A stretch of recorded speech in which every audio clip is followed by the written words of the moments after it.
The Dolphins D, we already in here. Ready to turn up this year. We gon' get it. To Hard Rock Stadium. We gon' defend. We gon' defend. Homie, this side. We gon' defend. Let me hear you say his squad. We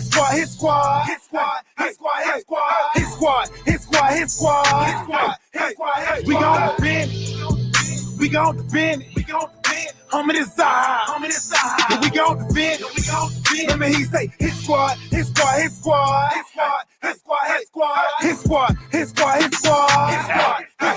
got the whole squad with me now. Train to go. Come play games if you want to.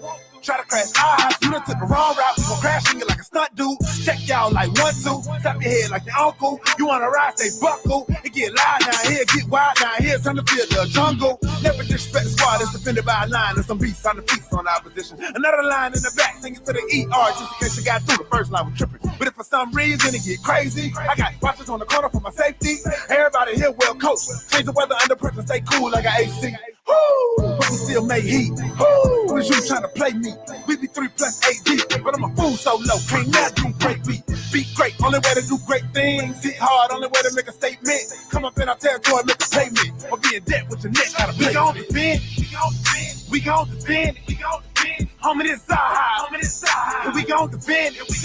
Let me hear you say his squad. We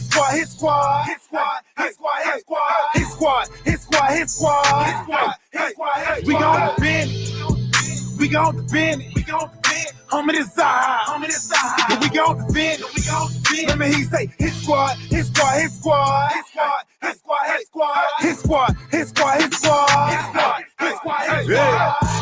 I hit them boys. We throw them toys. Got saying that QB. We them boys. We the realest. We go gorillas. We out here, homie. You gon' feel us. Don't make me come down. Get in that box. Like I'm red. I'll knock your socks.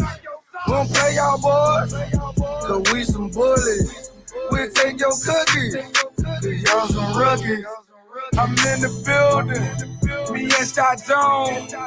We do lane. We don't play zone. We play that man. So guard your hand. I see your eyes. You're scared, we man. We gon' defend. Homie, this side. We gon' defend.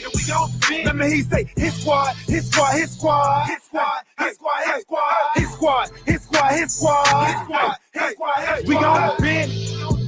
We gon' defend. Homie, this side. We gon' defend. Let me hear you say his squad.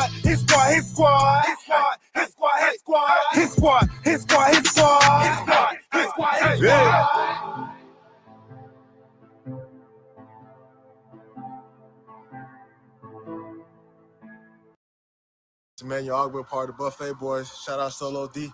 Shout out to DWA. Let's eat. Yo, Solo. You know they been saying you gotta make a hit squad part 2. But you know, man, we hungry this time, man. We gotta eat this time. Back in the beast mode. AFC, we tryna rap for the East Coast. Take shots, fall back, then reload. Get the powder time to slap up these foes. Anytime we hit the field, then we must play. Any boys going hard, man, I must say. Try to stay in one route like the busway. Trying to eat teams up like a buffet. Eat the offense like a buffet. Eat the quarterback like a buffet. Eat the running back like a buffet. Eat the wide receiver like a buffet. Eat the whole line like a buffet. Eat the coach up like a buffet. Eat the fan base like a buffet. Stay in one route like the busway. I say and not quote. Go harder, go home is the motto. A pick or a sack is the lotto. Let's cook them like Emerald Lagasso. My bad, Lagasse. He going south, that is not me. Hungry for greatness, so I eat. Stay in my zone like a Bobby. Jumping off the edge like E and Shaq. Straight pressure, never easing back. Protection on the way you gon' get wins. Split through the middle like Wilkins. Got some backers on the back that's gon' back me up. Straight action, we be acting up. Tell Coach Job his best plan, but it still get snatched by X-Man. Cause we back in the beast mode. AFC, we tryna rap for the East Coast. Take shots, fall back, then reload. Get the powder time to slap up these foes. Anytime we hit the field, then we must play. Any boys going hard, man, I must say. Try to stay in one route like the busway. Tryna eat teams up like a buffet. Eat the offense like a buffet. Eat the quarterback like a buffet. Eat the running back like a buffet. Eat the wide receiver like a buffet. Eat the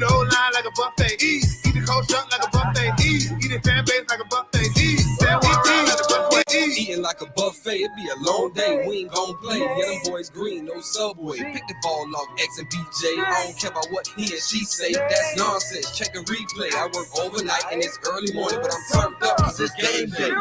They don't really want it with your boy. Old line really get destroyed. Ex-Patriot, Cal Van Noy. Put him on his butt, hurt everyone.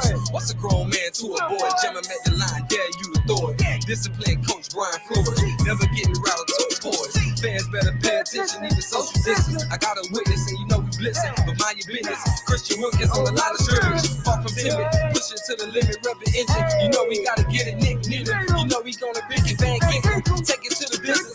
Fins up till my life is finished. Say it with my chest cause I'm in it. A lie, no why, I admit it. New era, yeah, I division. A win streak, we just keep on winning. So I lose and tell them suck a limit.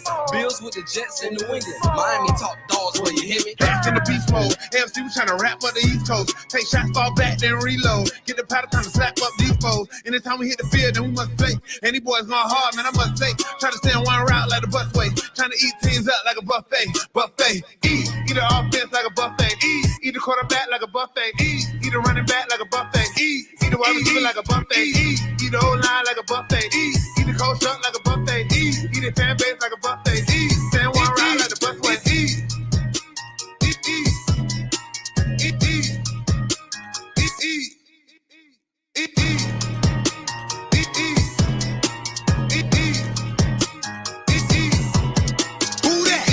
So low, so low, so low, deep.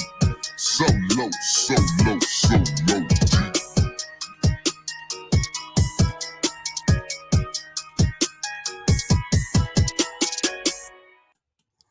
What is up, ladies and gentlemen? It is your boy, Stephen D. And I'm trying to fix the camera in here because it's going a little crazy this morning. But that is okay. I just want to remind everybody, hey, it's Tuesday, baby. What's up? How y'all doing? I know y'all are excited. I'm excited. We got a great show. Good morning to my family and my Finlaws. Y'all are the greatest. Y'all need to know that. Y'all are the greatest. You want to know how I know you guys are the greatest? Greatest fans in the world? I know you're all the greatest because of this.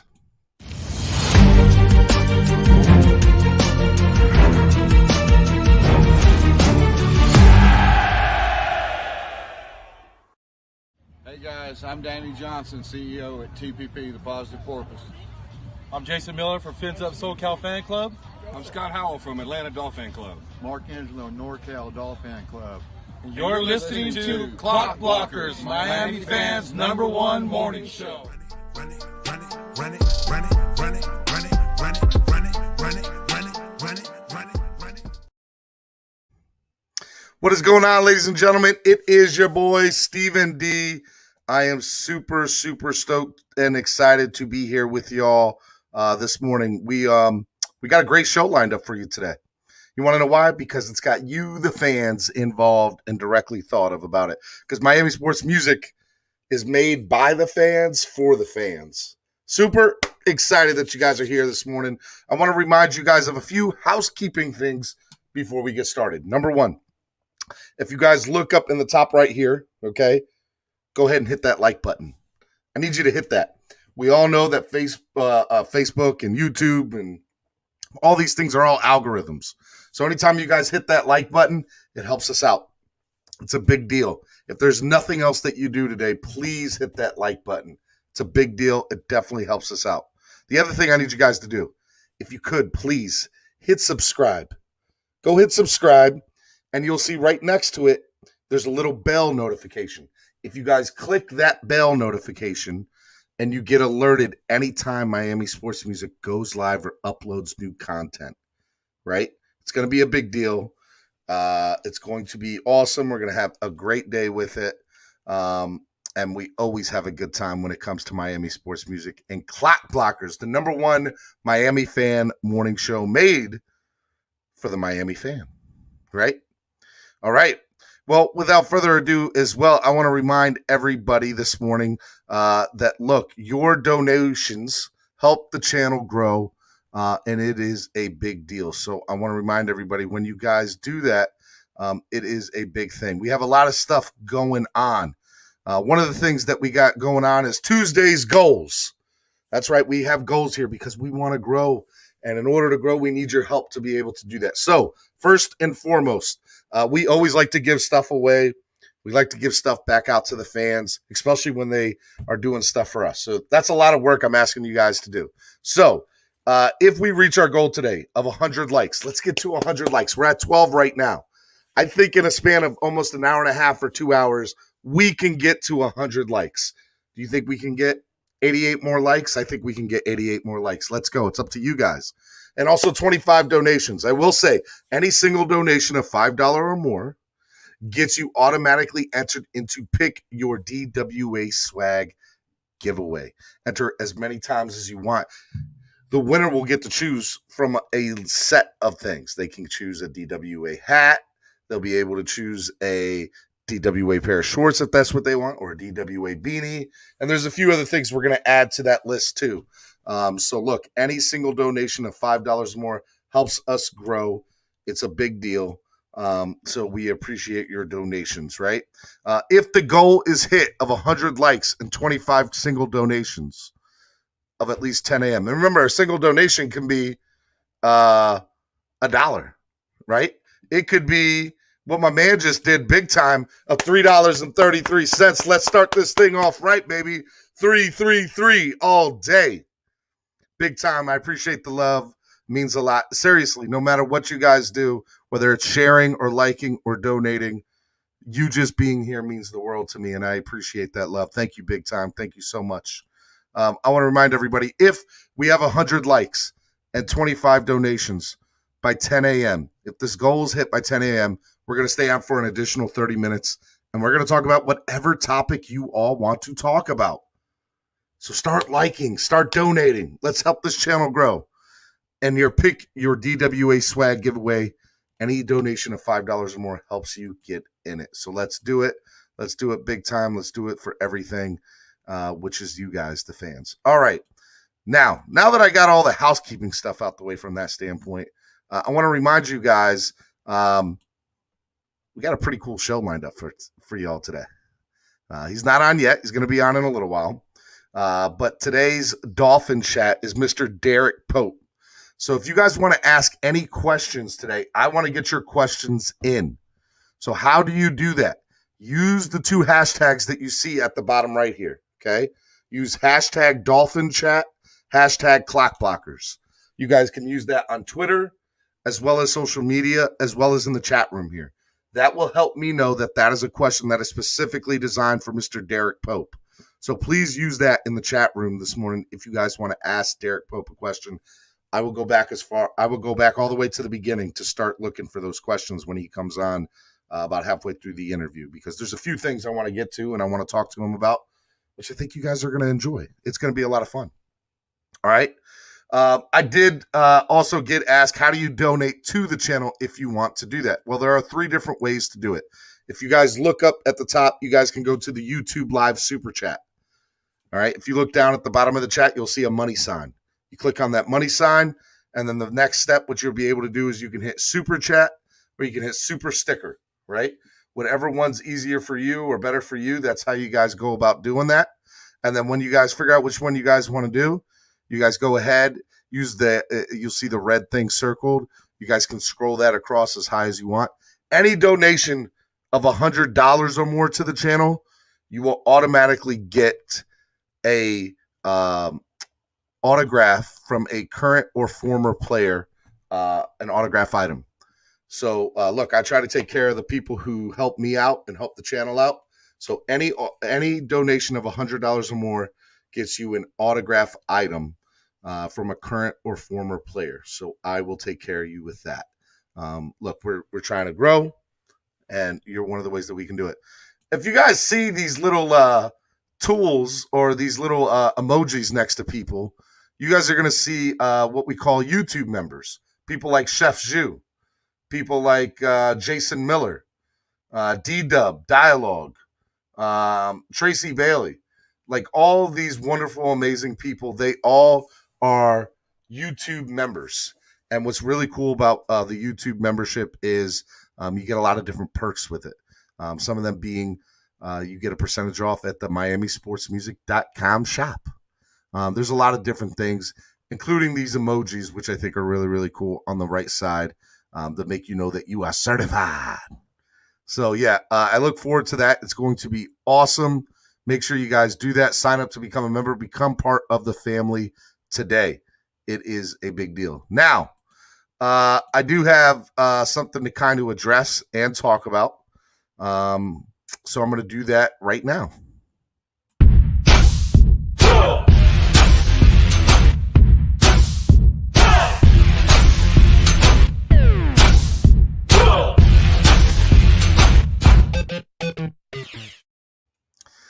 All right. Good morning, family and FinLaws. I do want to talk about the elephant that is in the room. I want to talk about Onside Radio and Miami Sports Music for the Fans, hosted by me, Stephen D. So if you were reading last night, you would have seen, if you were on Twitter last night, that there was a report that came out on Twitter about Onside Radio ceasing operations. I have not directly talked to Onside Radio as far as Big O is concerned, but I do plan on doing that this morning. But let me tell you where Miami Sports Music stands on it. Number one, I've been in radio for, I don't know, off and on years. And I understand how the business works, and I understand what it is. Let me tell you from the standpoint of what Big O was able to do for us with that show was absolutely amazing. And he is somebody who wants to see the face of radio change, sports talk radio, and to give us the platform to be able to have that afternoon show on his network was awesome. I'm not sure what the future holds for Onside Radio. I'm hoping to get more answers as we move forward. They have not come out with any official statement yet or anything. If you guys did read Big O's Twitter last night, he did post something that was kind of incognito, I guess. And what I think you'll see is what we're going to do is that show's not going anywhere. For the Fans is going to stay up and going. We're going to obviously, depending on the outcome or the official outcome of what happens with Onside Radio, if we need to bring that over to our network, we're going to, because For the Fans is what I started this for, to be able to do this on a day in, day out basis. And that's very important to me, is to still have that show where I get to interview the fans, and get to find out about you being a fan, how you grew up as a Dolphins fan, all that stuff. So if you guys want to show your support and love to Big O, to Alex Dunno, to Kai Chisholm, to Toast, do that, because, it kind of sucks to be in the position that they're in. And I want, on behalf of Miami Sports Music and the Miami Sports Music Podcast Network, we just want to say that, Onside Radio was an awesome, awesome opportunity. And I hope that it still comes to fruition. Nothing is obviously official. They have not made any announcement yet.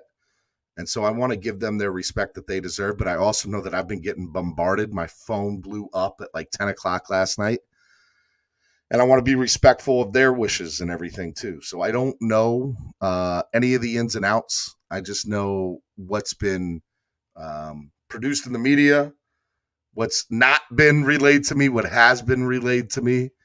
And I think it's on them to obviously make a statement, and we'll wait for that statement. But we're here in support, and they need to know that. And so that's why I wanted to make some sort of a small statement this morning that, Miami Sports Music definitely backs them up, and we're here for them. And it's all love. It's all about love.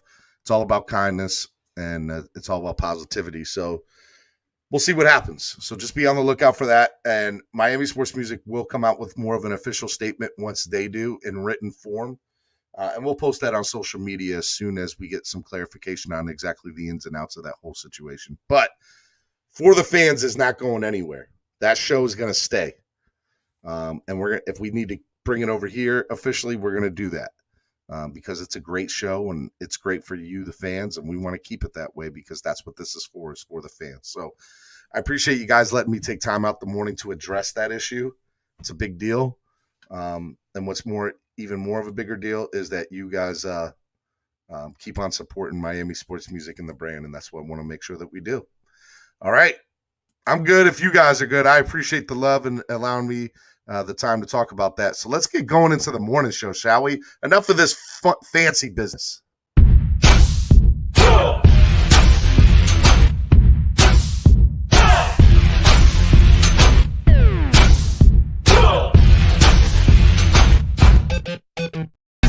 AFC was trying to rap up the East Coast. Take shots, fall back, then reload. Get the powder, trying to slap up these foes. Anytime we hit the field, then we must play.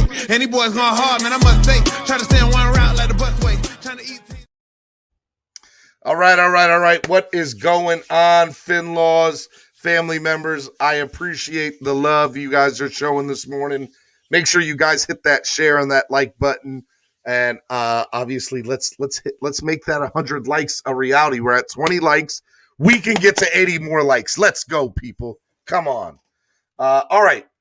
Look, over the weekend, a lot of stuff happened, right? And last night in the wide world of sports for Miami, the Miami Marlins faced the Boston Red Sox on that June 7th rain-up makeup date at Fenway Park.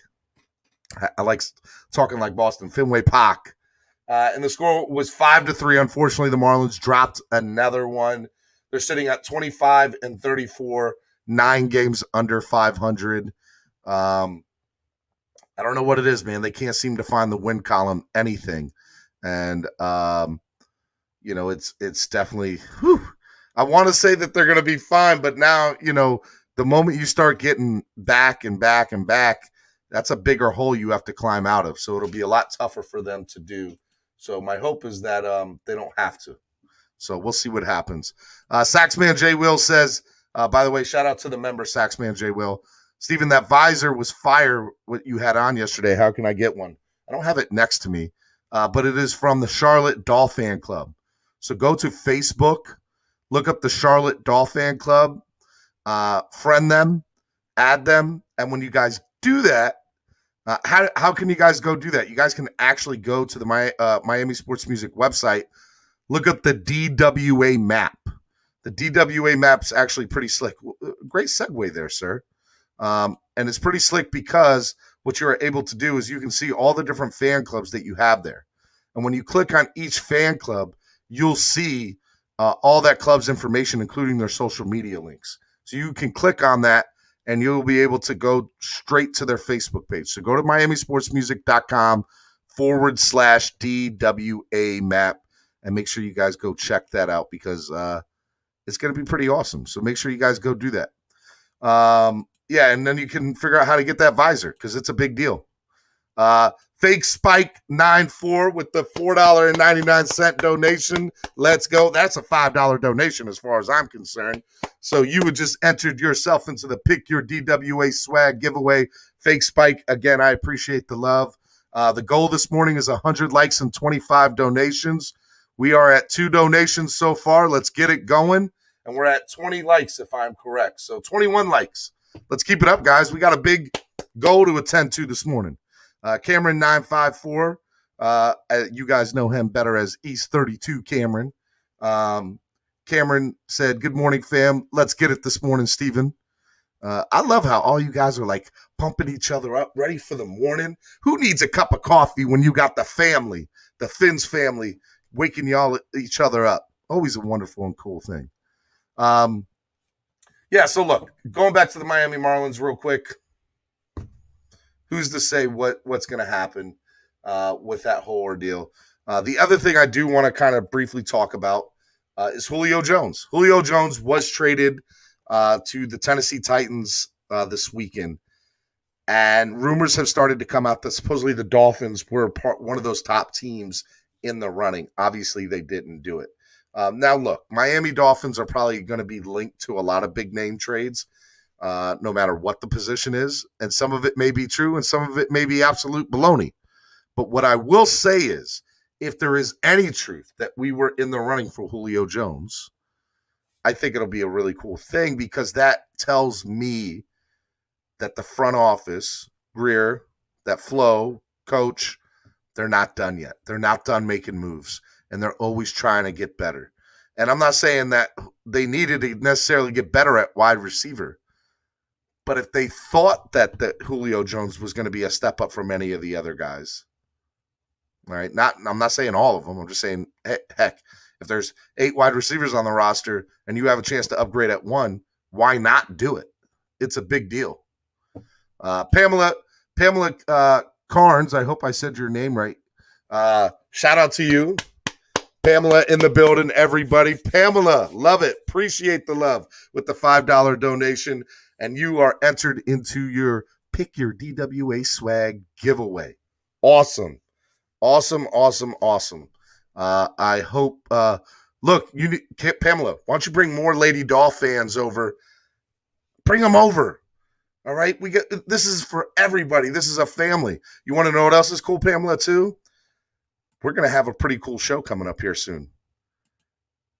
The Freak Show. That's right. Dolph Freaky, a.k.a. Allie, a.k.a. my sister from another mister, is going to be starting her show here soon, hopefully by the end of the month. So make sure you guys go check that out. The Freak Show is going to be an awesome show.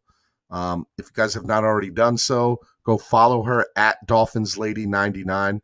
Hit that like button if you're excited for Allie's show, the Freak Show. I'm super stoked and pumped about a lady of football having her own podcast right here on our network.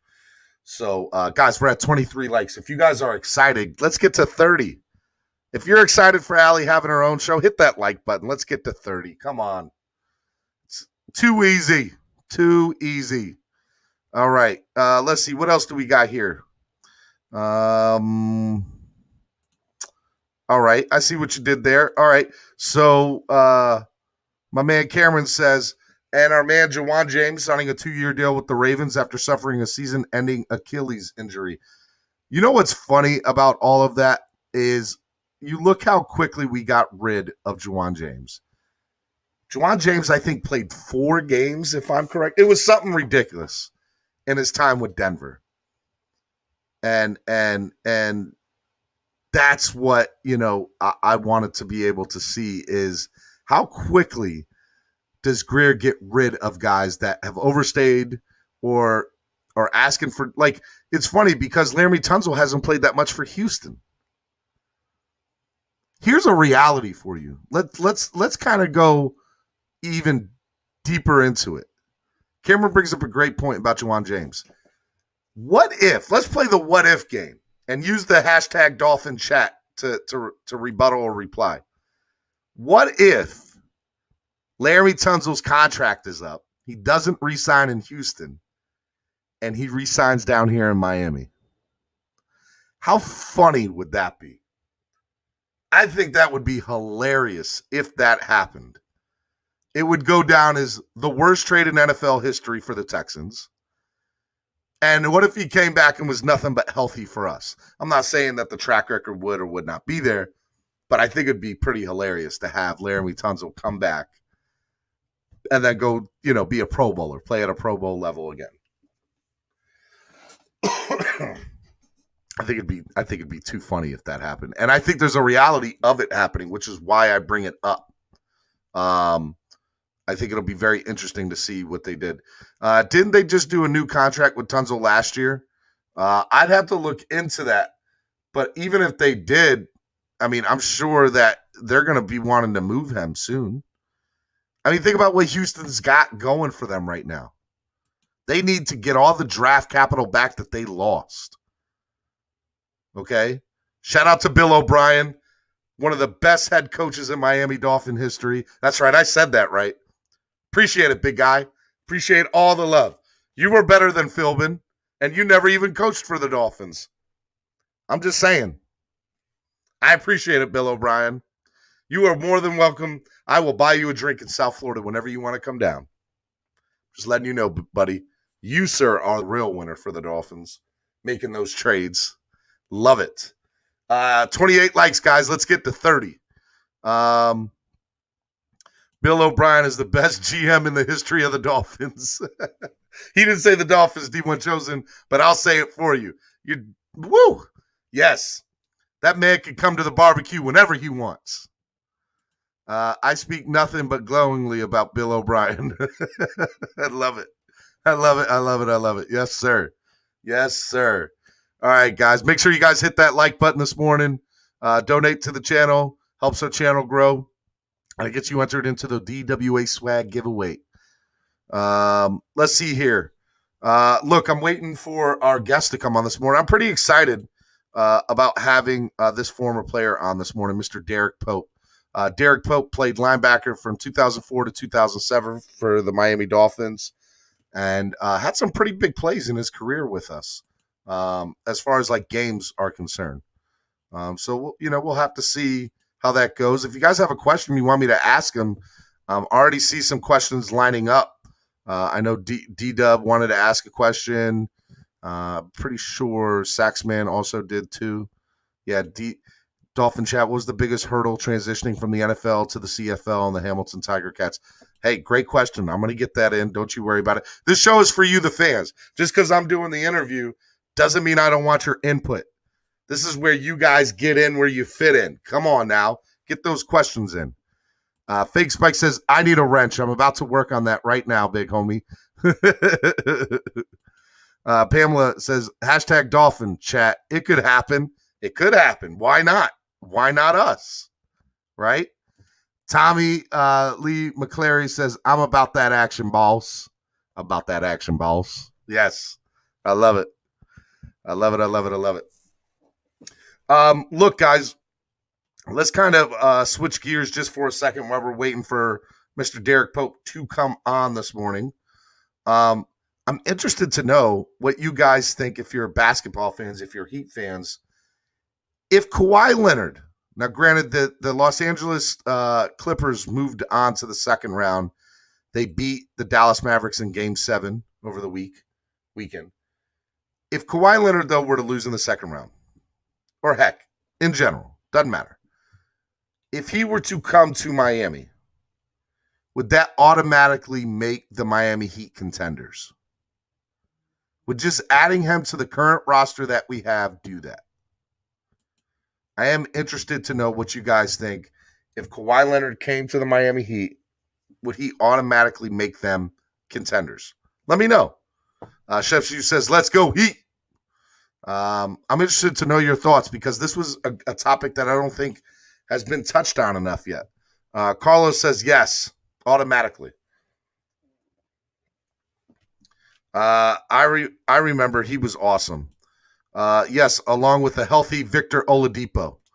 A-Rod, from your mouth to God's ears. Now, I don't know what Oladipo is going to do. But yeah, I mean, you bring in Victor Oladipo with Butler, with a healthy Kawhi Leonard, that's going to be a tough team. But I still think they need another big man, Big Time says, I'd say so. Lakers for life. Karen says, Leonard makes the Heat East Conference favorites. Well, I mean, look, we got to hope Pat Riley does his thing and does the recruiting well. That's kind of where it's at right now. So, hopefully he gets on that phone. And here's a wild card. Here is a wild card. I'm not saying it's going to happen. And I'm not even suggesting that it probably will happen. But I am saying there's a slight chance it could. Very slight. If LeBron is mad in LA, if he is not happy with the Lakers, would you welcome LeBron James back to the Heat? Would you? I think he would automatically do something for this franchise that would be, guys, 30 likes, 70 more to go.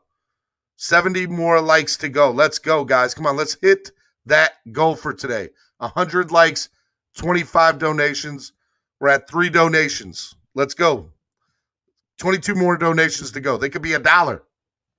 Let's get those donations up. Yeah, I mean, look, I think it would be very interesting. We need an inside score and move Bam to the 4. Pamela says, what football team do they play for? All right, I'm getting to that as soon as – look, I can't talk about all the Dolphins stuff right away.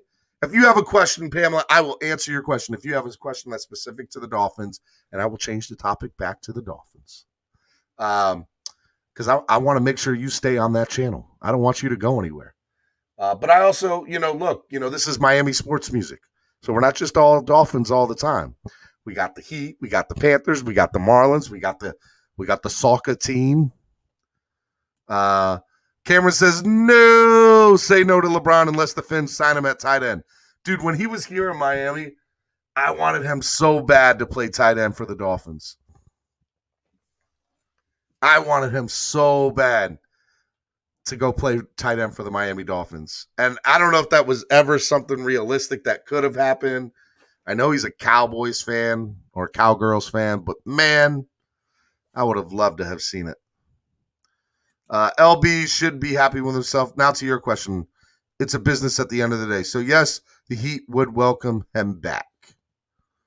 Bam is too small for the center. Yep, I agree. Also, Jimmy Buckets wants Leonard's to come to Miami. I have read a little piece on it. Look, Jimmy Butler knows he can't win with the current roster, and he wants to win in Miami, and he wants to win it all, but he's not doing it with this current roster right now at all. So it'll definitely be interesting. Good morning, Fins fam from Destin, Florida for a Little League Baseball World Series. All right. Okay, Stetson. Shout out to you, big homie. Guys, give it up for Stetson's Little League team. Does that mean your Little League team that you're coaching's in the World Series? The Little League World Series? Oh, man, I would love for you guys to go to Williamsport. If you guys go to Williamsport, I want you on the show, Stet. So just for you, I'm going to be rooting for you. What team is it? So I don't know if you're able to track that kind of stuff when they start getting to this part of the season. I love the Little League World Series. Oh my God, it's one of my favorite things to watch. Chef Juice certified. Pamela, I'm here. I'm not going anywhere. I love it, Pamela. I'm glad you're here, and I'm glad you're not going anywhere. Like I said, we are waiting for this morning for our wonderful and amazing guest, Mr. Derrick Pope. I'm super excited about him coming on this morning. It should be a lot of fun.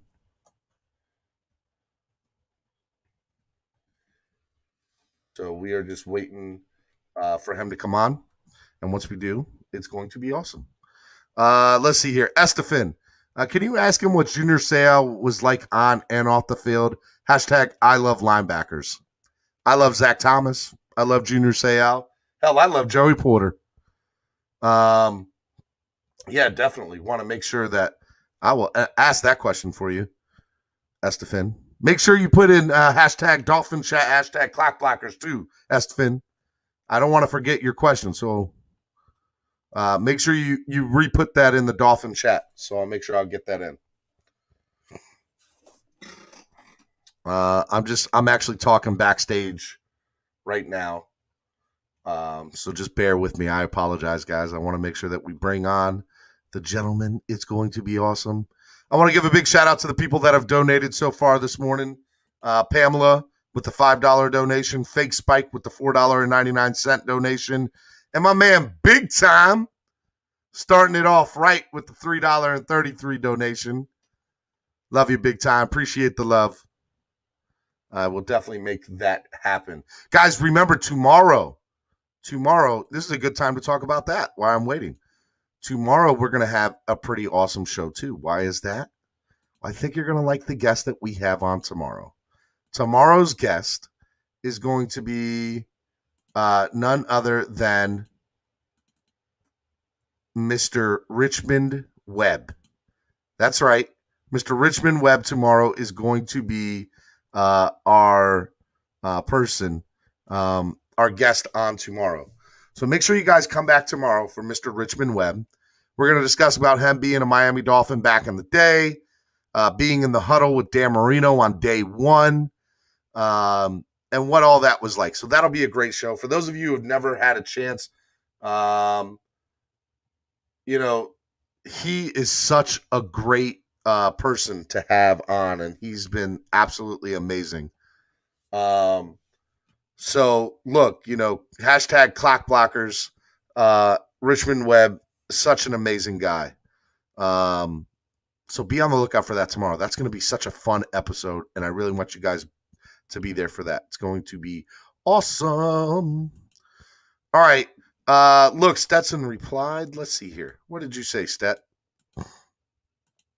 It's just the Florida World Series tournament.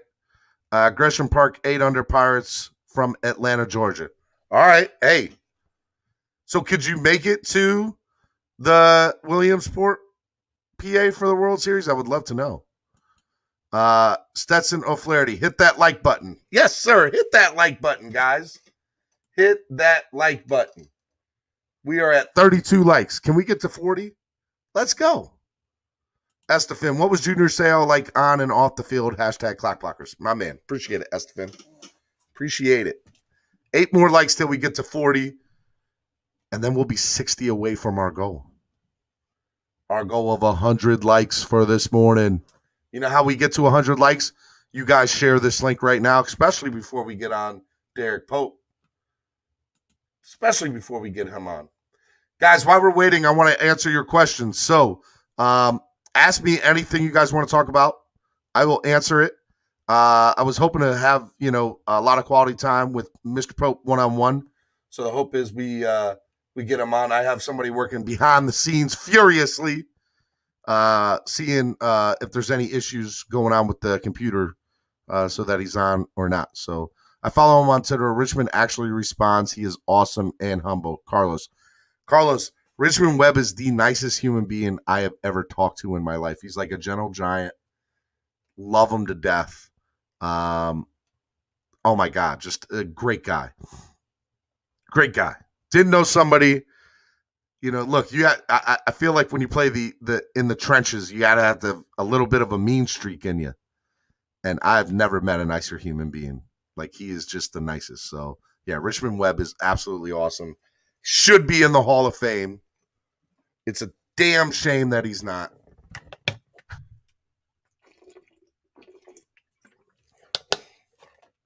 And we need to get him there.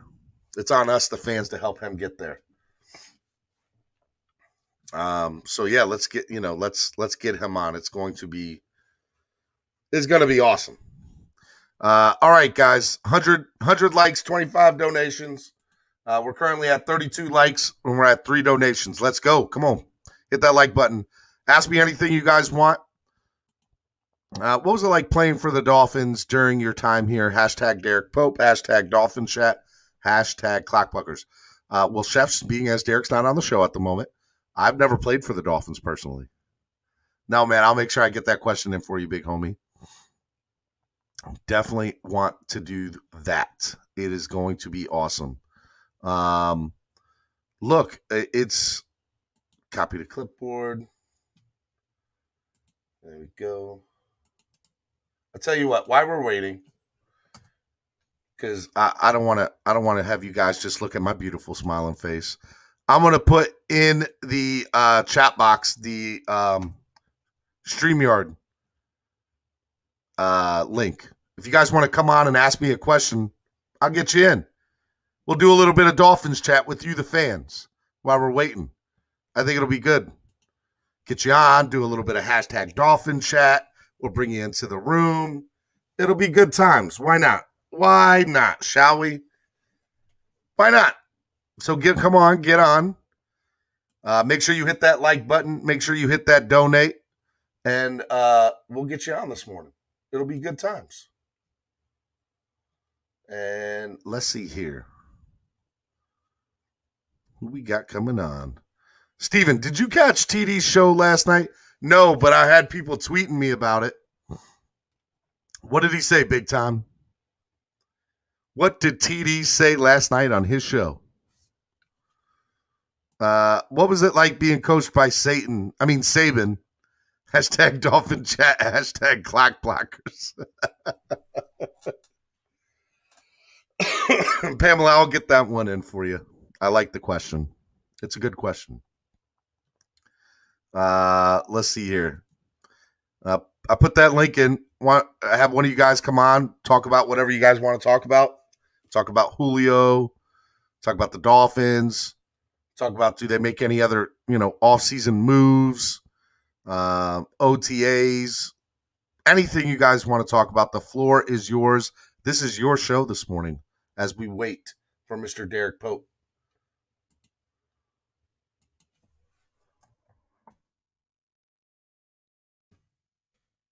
As I'm trying to work furiously behind the scenes.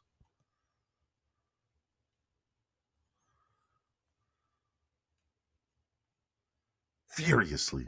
I like using that word, furiously. Only you, Stephen D. Only you. Love it, love it, love it. Guys, ask away. This is your show. Your stop right now. Whatever you guys want to do, talk about, let's make it happen. It's the number one fan morning show.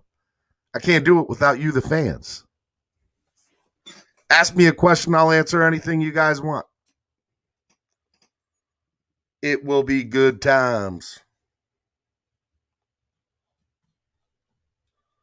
Good times.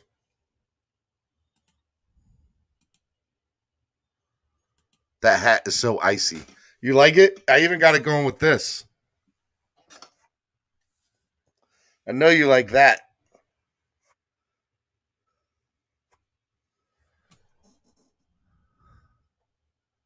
I can't get on with this face.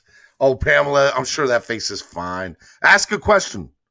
Ask whatever it is you want to talk about.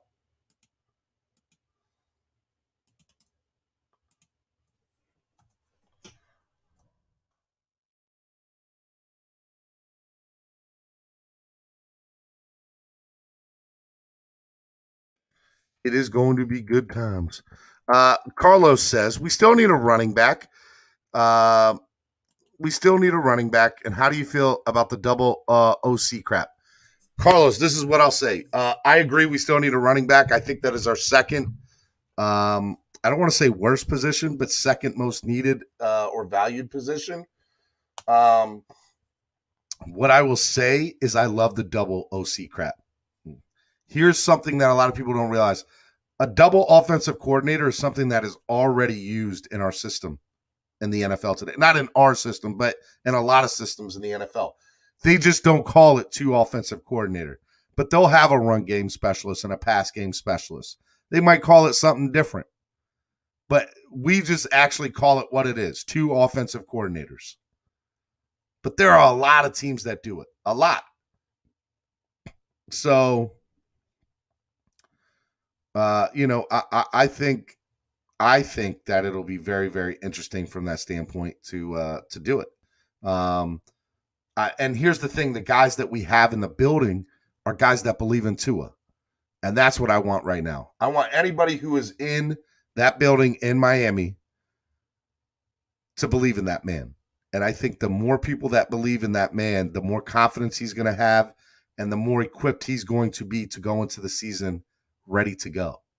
Because if you look at us on paper right now, Carlos, even with the running back, even with the center position and the doubts that I have about it, and I do have doubts about Skura. You ask anybody, that's my biggest fear. Then I will say, look, this team on paper is just one of the best in the NFL right now. Top to bottom. Top to bottom. So in my opinion, that's what I see about that. So, yeah. Big Time said, hey, was just curious. He made some valid points last night. I like to see some points and time on the show to talk about the other Dolphin content creators and their previous shows.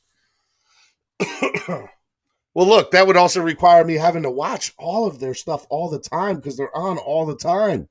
No, I was actually on. I had a meeting with Dougley Do Wrong last night. Reason reached out to me when everything went down with Onside Radio. And so it was definitely something where I had the opportunity to do it. And when I have a chance to watch, I always do, whether it's I'm actually talking with Katie Flexen this afternoon. And so I'm excited about that. It should be very, very interesting, and we'll go from there. All right, guys. While we are waiting, I'm trying to figure out what's going on. I really hope to get Derrick Pope on this morning. So just stay live, stay tuned. I appreciate the love. I appreciate the follower and the listenership. I want to go ahead and bring on some people. First person I want to bring on is, it looks like a new member to the show. Hello, Pamela. How are you? I'm okay. How are you doing? Pretty good. Is this your first time on like a show? With my face. This is my morning face. That's okay. I love it. I've been telling, Allie is like my sister and I love her to death. And I was telling her, I was like, look, I want to get more, women watching the show. What do I need to do? And she's like, Stephen, just keep doing what you're doing, because as long as you're talking about Miami Dolphins football, it does not matter. That's what people want to hear, and that's what they want to talk about. So let me ask you, how long have you been a Dolphins fan? Well, since they started. I'm a Florida native, so the only team around back in the day was the Miami Dolphins, and I've been true blue ever since. I love it. I love it. And so are you down in Florida? Yes. Okay, I live where the Space Center is. Okay. Oh, yep. My right outside Cape Canaveral. I got you. Or my sister lives in Merritt Island, so I know I'm very familiar with that area. Yeah, she's south and a little east of me. I'm a little further north in a rural community called Mims. My mother is my sister. We're not in West Virginia here, Pamela. We're not in West Virginia. I love it. I love it. Well, let me ask you, what have you thought about this team, with Coach Flo and Greer? Are you excited about, the head coach for the first time in the front office in a long time? Yes. I'm extremely excited. I feel like what we've seen out of Coach Flo for the 2 seasons he's been in there is nothing but up, up, up. And I really like seeing him get fired up on the side of the field. I mean, when he gets fired up, I get even louder, which is for any of those that follow my stream for the games. You do a stream? You have your own YouTube? We'll promote that. You're sitting on that. Come on now. It's not for YouTube. It's through Facebook, through the fan group that I'm an admin in. Pamela, you got to start your own YouTube channel if you're doing in-game live streams. Come on now. You're sitting on that. Yeah. We got to get you on. We got to get you on Allie's show when she has her show. Okay. I would love that. So make sure behind the scenes you send me all your information on like Twitter or whatever, or on Facebook, and I'll get you in touch with Allie. I don't Twitter or tweet. You don't Twitter. Okay. All right. That's all right. But you Facebook. I do Facebook. I'm of the age group that thinks Twitter is like, I don't know. It's just too much. I love it. I love it. Well, Pamela, look, I guess the last thing I'll ask you before I let you go, what are your predictions this year for the Dolphins, like win-loss wise? Okay, so I really feel like we're going to do better than last year. And I feel like there were some games last year that we barely lost that were just heartbreaking. And if we'd had a little more of a run game, I think it would have changed everything. Defense on the field quite a bit, that kind of thing. But do you believe in the running back that we have right now? I mean, look, you got Gaskins, and a lot of people are high up on this guy Dokes. Or do you think we need to go out and get a free agent? I don't know. I feel like if Gaskins has the offensive line put together a little bit better, because that guy, he gets hit behind the line, but yet somehow or another, he's falling 3 yards, 4 yards forward. So I kind of have a like for him. I think he's pretty good. So I would like to see him get a chance. If he can't do it, let's see what Doak does. So I don't know. Pamela, I need you on the show more. I like you, Pamela. Shout out to Pamela. Everybody needs to show some Pamela some love in the chat section. Please get with me on Facebook, because I would love to have you on more. And also I want to get you on with Allie. I think that'd be great. And I need to know more about this live stream. So yeah, I need to see some of that. That's really good. Because a lot of people like TD and Dougley Durong, I don't know if you know who they are, but they do these live streams and it's a big deal. Yeah. And so I would love to see you do a live stream. I think that'd be really cool to see. I've done it every game for the past 3 years. What? You Yes. were on game before these guys were doing it. I Yes. love it. We just need to create a following for you. Yep. All right, Pamela, you have homework to do. You need to find out about this Twitter thing. Just like my man Saxman J. Will says, Twitter is nothing but texting on steroids. Okay. That's all that it is. Okay. I love the definition, Saxman, by the way. And then the other thing is we got to get you to start your own YouTube channel. That's crazy. That's awesome. The Dolphins are like my drug for sure. I'm a football freak, but the Dolphins and the Gators, I'm a Gator girl, sorry folks, but we can't all be winners all the way through. So I love it. I love football, and my husband doesn't watch in the same room as me because I'm too loud. You might be yes, you are the fan. Ladies and gentlemen, you don't even have to worry about having a fan of the day. This right here is the fan of the day. I love it. I love it. I love it. All right, make sure you get with me. I know this is not the last time I'm going to have you on because it feels like there's way too much more to talk about with you. So we're definitely going to have you on more. I appreciate you. I appreciate you watching. Thank you so much for supporting the show. It means a lot. Thank you. All right, you have a good one. Bye, Pam. You too. Bye-bye. All right, let's go ahead and get on Fin Squad Enforcer. What up, Fin Squad? What's good, Steven? It's D1 Chosen. How are you? I'm good, and you? How you? I see everything. Everything's still all on the up and up. On the up and up. You said this is D1 Chosen? Yeah. What's up, my guy? Nothing, man. You know, I'm the Fin Squad Enforcer around these parts, man. These social media streets. I want no problems up here, man. I want no problems. I want that smoke.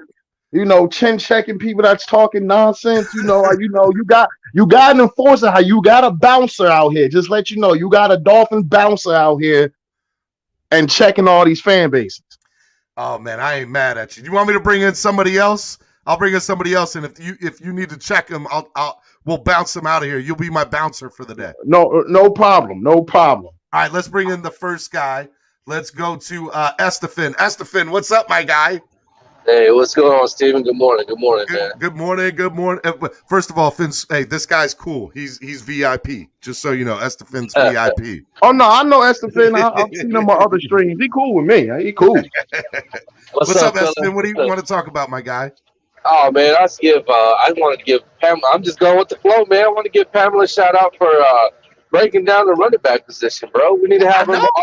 She needs to come back on a little bit more often. You know what I mean? Pamela, you need to be a member. You need to sign on. You need to have your own YouTube. You need to have your own Twitter. All right, look, right now, we all need to do a little bit of advocating. We need to do hashtag Pamela for Twitter. Hashtag Fins Pamela. PHINS. Fins Pamela. Pamela Twitter. Facts. I like it. What's up, Estephen, man? How you been, dude? I'm good, man. Just grinding, man. But I came on here to block Dwayne before he came on here and got on camera folding his clothes. I had to shame him. Shame on him for not doing a belly flop on that big old king size mattress, bro. Dwayne. I'm kidding, bro. I'm kidding. No, man. I was gonna tell you, dude. You get. The more you come on, man, the more you interact with the fans. It's just like you say, this stream is for the fans, and I would like to say thank you. What I like about this show is how you have both of us up here right now, the interaction with the fans, man, it means a lot. It makes it entertaining for us. I don't know about everybody else, but for me it does. And man, when you were talking about combat sports yesterday, I was like, wow. You know what I mean? I love combat sports, bro. I love boxing. I love MMA. Kickboxing, I don't know, man. I think I'm entertained by watching horses run around run some laps and two cockroaches running on the ground get me entertained. So, but I guess that's what kind of person. Hey, look, I'm not mad at you.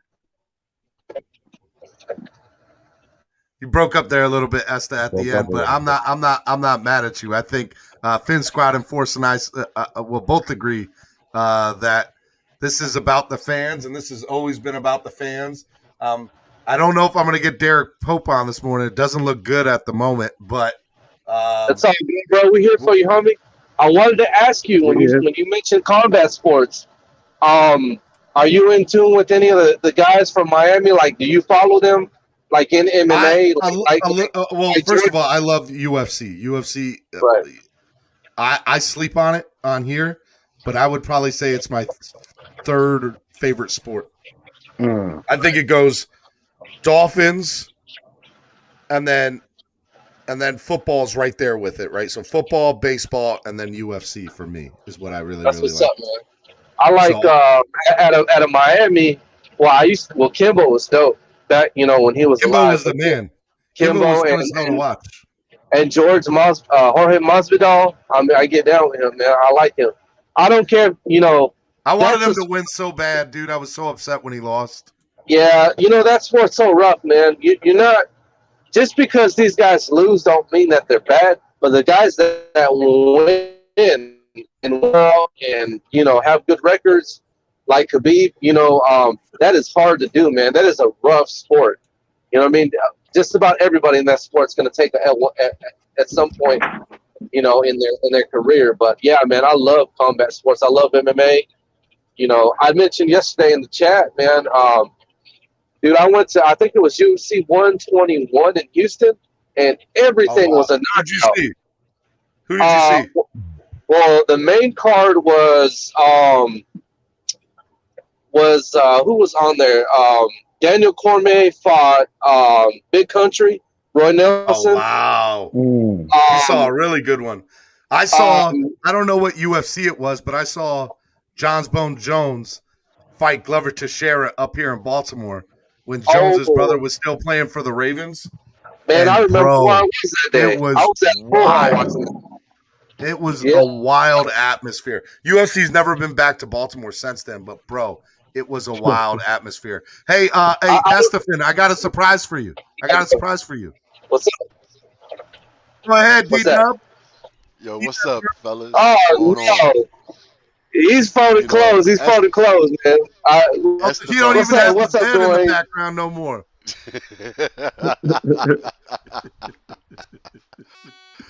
I love it. What's up? What's up, Dwayne? Multifaceted. What's going on, man? Dwayne, we can't see your beautiful smiling face, man. What's good, fella? Everything is all right with y'all, man. Everything's good, man. Everything is everything, man. Tell us what's up with you, man. What do you want to? What's on your mind this morning? You know what? What's on my mind today is the commentary about the Floyd Mayweather fight. Now, I know you can't call it a fight. I know you're not call it a fight. I know you're not into boxing, and I understand because there's been it disappoints me. That's some why quite questionable decisions over the years. Quite. Let me step up into the screen. Hey, ladies and gentlemen. Quite questionable decisions, but that fight, that exhibition was what it was. It was just an exhibition. It was a way for Floyd to make a little money. Did you see Jake Paul's live social media after the fight? So they posted, that's been all up everywhere. He was screaming at the top of his lungs, "My brother just beat the Floyd Mayweather. He's the best heavyweight." And I'm just like, first of all, know your weight classes. Number two, bruh, you did not win. Your brother did not beat Floyd Mayweather. If there was a way to make a decision, it would not have gone Logan Paul's way at all. At all. Okay. And we all know what that was. It was a farce, man. He let Logan, come on, that was nothing more than here's a money grab. You guys want to make some money? Once he got past it's the sad. jab, it was over. Once he got through his jab, it was over. But, he was tired by that 8th round, too. He was tired by the 4th round. Now, you know what was not a farce? Was that Maxwell Ochocinco fight. Yeah, that was a good fight. That was a very good fight. That was a good fight, And Maxwell's a good fighter, and Ochocinco held his own. And so was that second fight, the one that went 10 rounds. I can't remember the guys, but they fought. I think that was a very questionable knockdown. That really wasn't a knockdown, but he did end up winning the fight anyway. But I understand people's angst and anger over boxing because so many crazy things have happened. I go back. I mean, the first boxing match that I really saw as a teenager was Hearns and Lent. Oh The wow. you know, Wow. and my father took me to see Duran and Leonard, the first one, the brawl in Montreal. The That's when brawl in boxing was Montreal. I love boxing, it. baby. Well, The it ain't been brawl in like that in a Montreal. long It ain't been time, like that. bro. Just in the welterweights, you had Wilfredo Benitez, Roberto Duran, Pepino Cuevas, Thomas Hearns, Sugar Ray. Well, you You, you throwing up some names. Hey, real quick, hold up, Dwayne. Let me bring in this person. We got Cameron, East 32 Cameron. what's Yo, up, man? yo! I had to get in real quick and drop some perspective on this Mayweather Paul fight, man. And old heads like me and you, bro, we go way back in talking about the. I mean, I grew up on Tefilio Stevenson out of Cuba, There and you go, my Teofilo God, Stevenson, baby. that man was a beast. And Muhammad Ali when he grew up, and Michael Spinks and his Leon Spinks, man, come on. But I Yeah. was at the fight the other night, and number one, I'm glad I didn't pay for a ticket. Number two, because some people got robbed down there ringside. Number two, but if you paid for a ticket and were expecting a boxing match, like you went in with the wrong perspective, man. It was entertainment purposes. You And saw a 8-round sparring match. exactly. But let me tell you something. Logan Paul deserves our respect for what he did. He went in with the undisputed greatest boxer of all time, and we can have another conversation about that. But the guy was 50-1, what have you, and he went 8 rounds with him. Now, did Mayweather prop him up? Maybe, but Logan Paul is a damn YouTuber. Put it in perspective, man. He laid some punches on him, and they were fighting with pillows, so no one was getting knocked out anyway, right? But for Mayweather not to put that man down, at least not embarrass him, I got to give respect to Logan Paul. Now, well, listen, Mayweather is playing us all because he said it even afterwards. He's the biggest bank robber of all time, man. You He keep paying that. is. You keep paying His that man. last 3 fights have netted him $500 million. God bless that man. Wow. God bless him. Half a Hmm. billion with a B. You know, God, Billion. God bless him because it's entertainment, man, and that's what we're here for. And good for him for using his career to make more money beyond his real boxing career. What did you think of the Ocho But Cinco isn't fight? he? I was impressed with Ocho Cinco. I mean, he got knocked down, but he looked like a fighter in there. You know what? These guys are athletes, right? Ocho Cinco, he was fighting a bare knuckle guy who has an extensive boxing career, and he he stood up there with him. he looked better than Nate Richardson.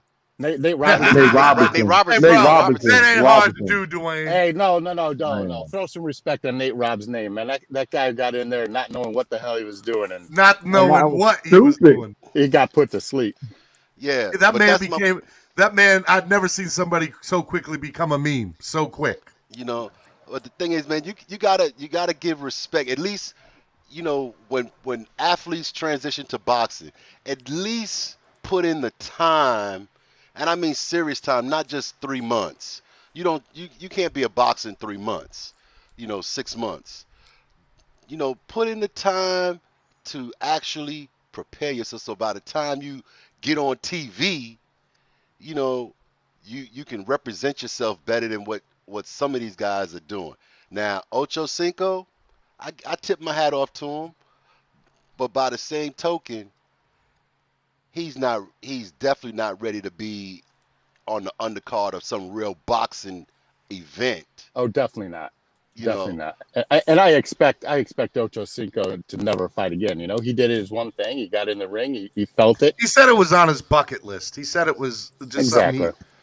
yeah, he wanted to do. Now Maxwell, though, I was you know, really impressed with him, and I think that at the end of the day, that what you're going to see is you're going to see more and more people.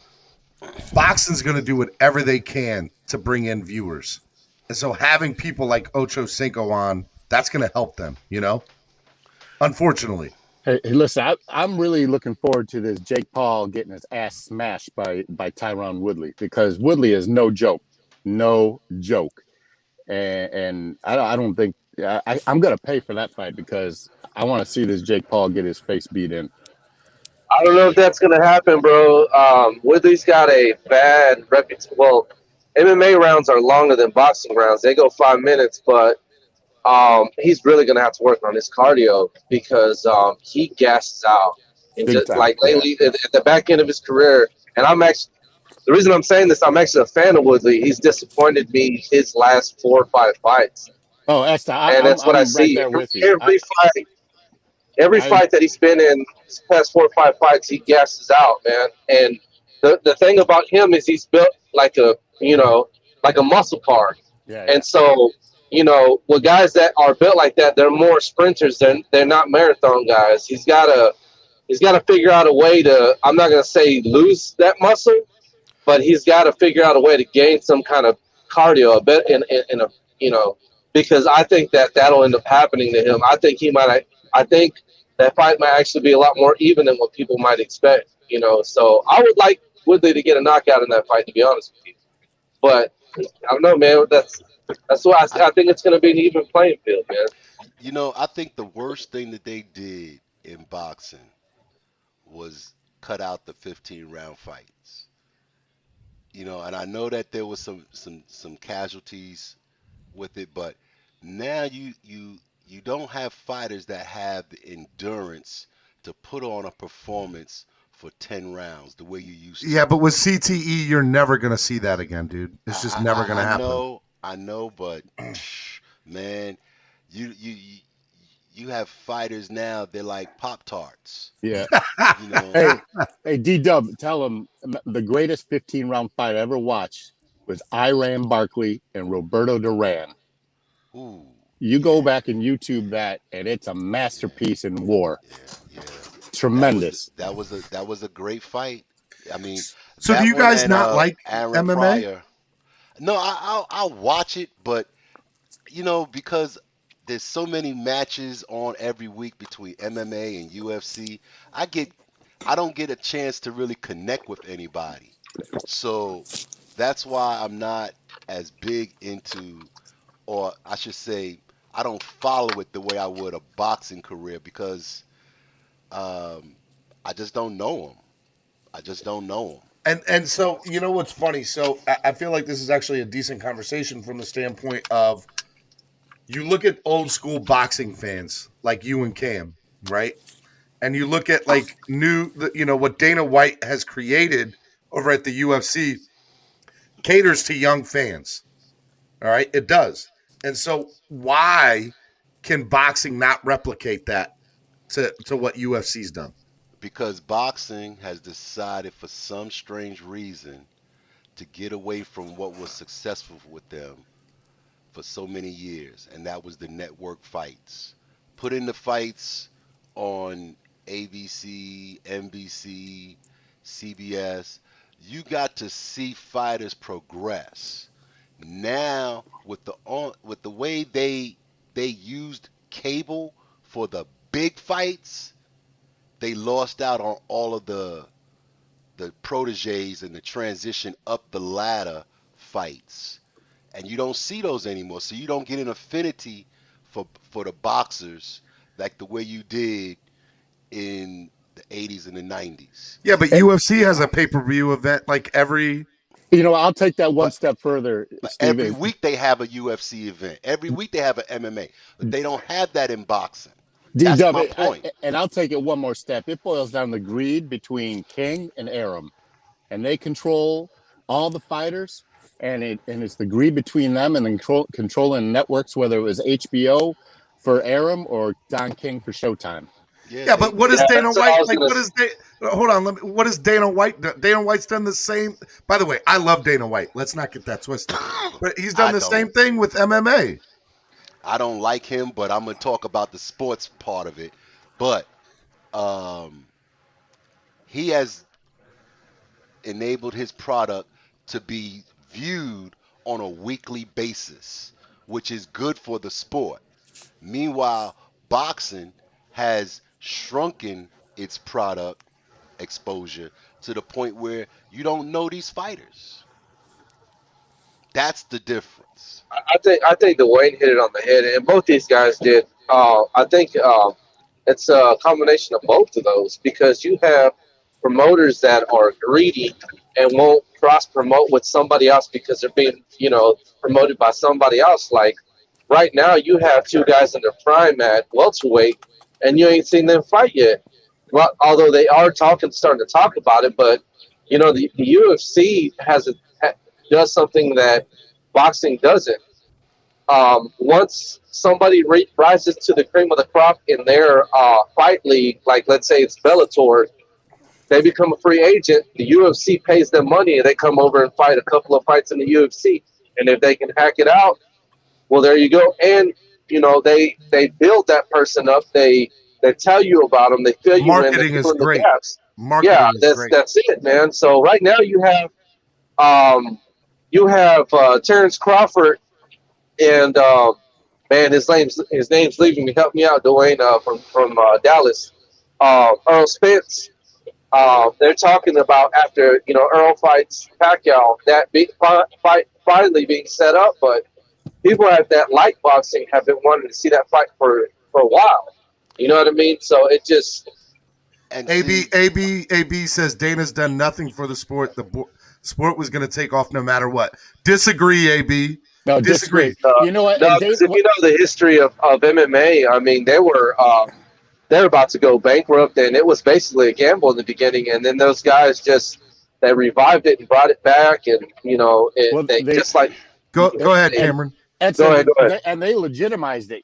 They brought weight classes to MMA where, in the original MMA, it was, no weight classes. UFC 1 through 5, it was 500-pound guys fighting 100-pound 100%. Plus, they got a contract with sponsors. They got, more acceptability on the mainstream.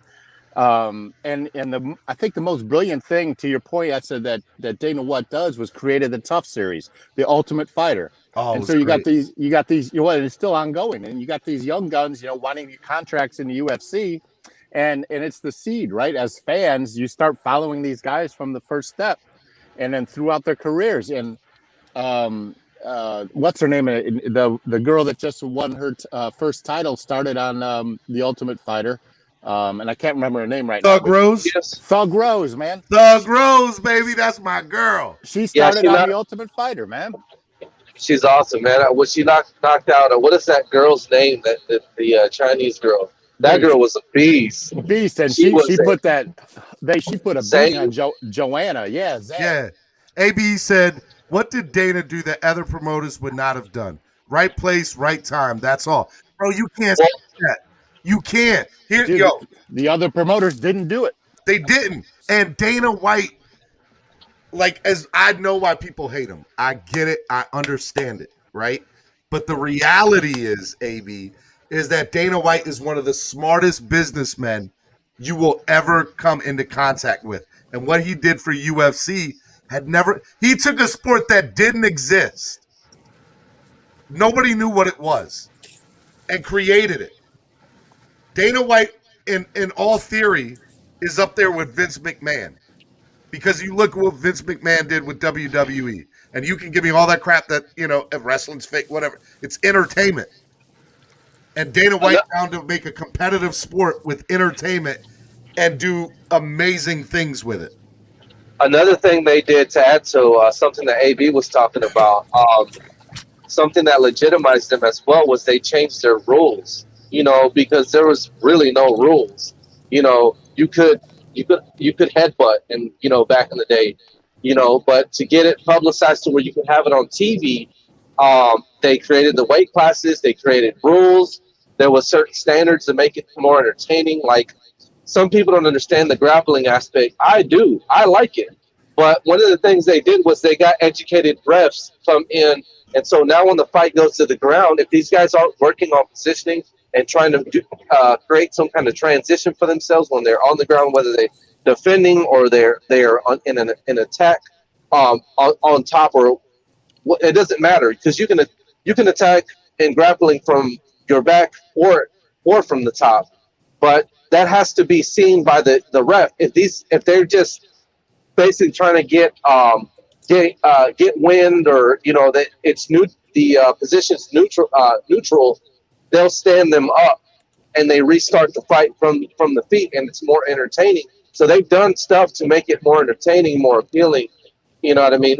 They've done a good job. It's a good mix of Greco-Roman wrestling, boxing, and jiu-jitsu, karate, kickboxing, all those things that were you got in segments from different sports. They were able to combine it, and I've read AB's comment. What did Dana do other than that? Dana White did not create it; it was there before him. Yes, you got to give him his props. Like I said, I don't agree with a lot of things with Dana White, but as far as his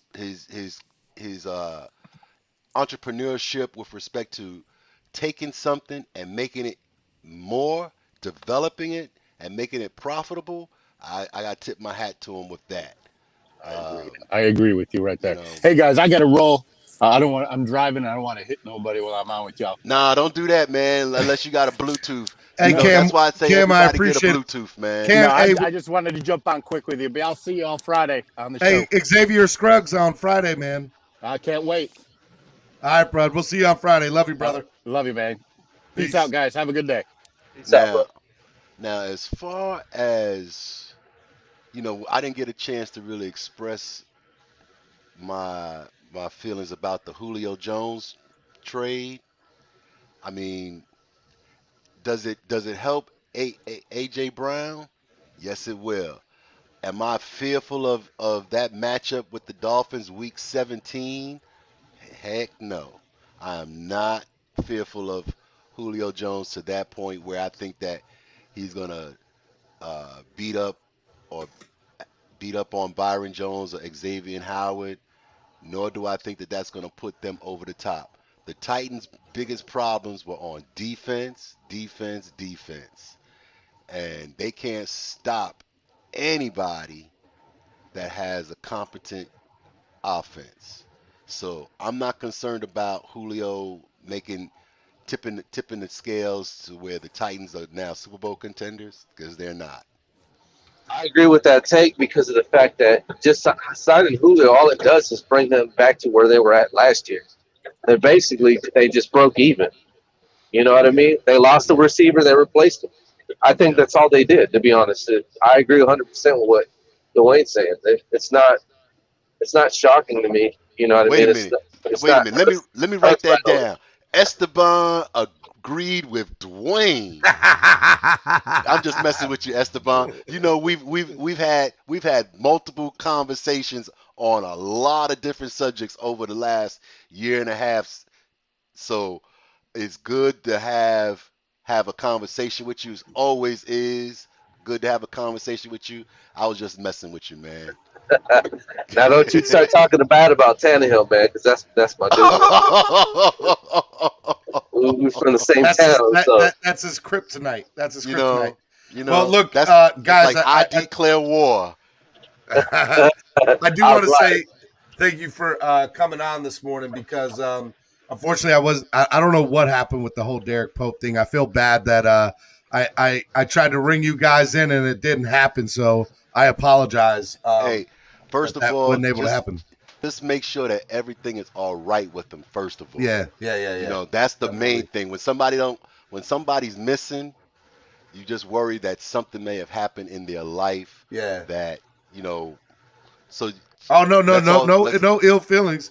I just where I came in is promoting something to bring people to watch the channel, and that didn't happen. So I don't want my viewers to think that I'm what is it? What do they call it? Catfishing them. So no. You brought in the B, C, D, and E team. Okay. Well, what are you? Are you B, C, D, or E? And what's that? We're the A team, bro. We're the A team, man. Get it right, You know, I love it. I love it. I love it. We roll around like a jiu-jitsu fighter and a wrestler on the ground in MMA, bro. We just keep going. there You you know, go. Steven, you put it out there, and we knock it out of the park. Hey, man, that's what I try to do, guys. All right. Well, last thing, since I'll have you. All right, let me hit the reset button. Number one, 38 likes. Can we get to 50? We got about 13 minutes left. So I think we can get 12 more likes. We got 3 donations today. I know the goal was 25, and I know the goal was 100 likes. But can we get 12 more likes to get to 50? Come on, pull out those burner accounts, people. Come on. And can we get 7 more donations to get to 10 donations for the day? Come on, let's go. Let's go. Let's Press that go. like button, baby. Steven, I got something I had to say. I know you brought it up. Pass the plate. Yesterday, bro. Pass the plate. Pass the plate. What is that? We like stuff that jingle, but we want stuff that folds, baby. I love it. Right. I love it. I love it. That's right. Go ahead, Estefan. You were about to say something. Yeah, back to what I was going to say. You mentioned doing live streams from tailgating. Bro, that'd be dope. I just got to say, that's a great idea, man. I don't know if you can do it every game, but, man, that's where it's at, bro. You're getting the fans involved, man. You know what I mean? I just got to give it to you, man. I think that'd be a great idea if you do that. I'm trying to, man. You know, that there's a lot of ins and outs that go with that. Number one, equipment, which is where some of that donation money, that's where some of that goes to, is to get better equipment. Number two, there's so much that has to do. Like if we're out in the tailgate at Hard Rock, what is the Wi-Fi going to be like, and how are we going to be able to make, like, there's just so many ins and outs.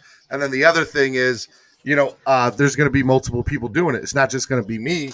My hope is that I'm going to have Ali doing it. And we're going to have, when TD on, we'll get TD on. We'll get, Doug on when Doug comes down. Solo will do a performance. There's just so many moving parts to it that I want to be able to do it. And if I can't do it, I'm not saying the biggest way. I just have a way in my mind that I want to be able to do it. And if it can't be done like that, there are other alternatives. One of the things that I discussed last night, I don't know if I should give this away or not. I feel like somebody's going to try to take my idea. Don't take my idea. This is receipt. Record this. Make sure everybody knows this is my idea. Doing a NFL Sunday Ticket Red Zone channel, but for Dolphins YouTubers who do the live stream. That's what's up. So, like, check in on, Doug. Check in on TD during their live streams. And Pamela. Try to check in on people doing their live streams for the Dolphins and have, like, a central place where everybody can go to see everybody's live stream. That's a great idea. I think that'd be dope. I think you can, if you have signal issues as far as you were concerned with Wi-Fi, one of the things you can do is to address that would just be to pre-record it. You could edit stuff out if you need to. You know what I mean? I don't know if this is equipment, but I don't know if they allow this in the stadium, but like beer pong tables and cups and funnels, I don't know if that stuff goes on. I'm joking. Look, man, hey, man, I want to make it as interactive and just a lot of cool things. So, look, when you guys donate to the channel, your money's going back into the channel. And you guys, need to know that. And so that's what we're trying to do here. So, look, we got 3 donations on the day. Let's get 7 more donations. Let's get 9 more likes. We're at 41 likes. Guys, let me ask you, since you guys briefly touched on it, and we'll talk about it up here for a few more minutes. Do you think the Dolphins were in on Julio Jones? Because there are rumors are that we were. I believe so.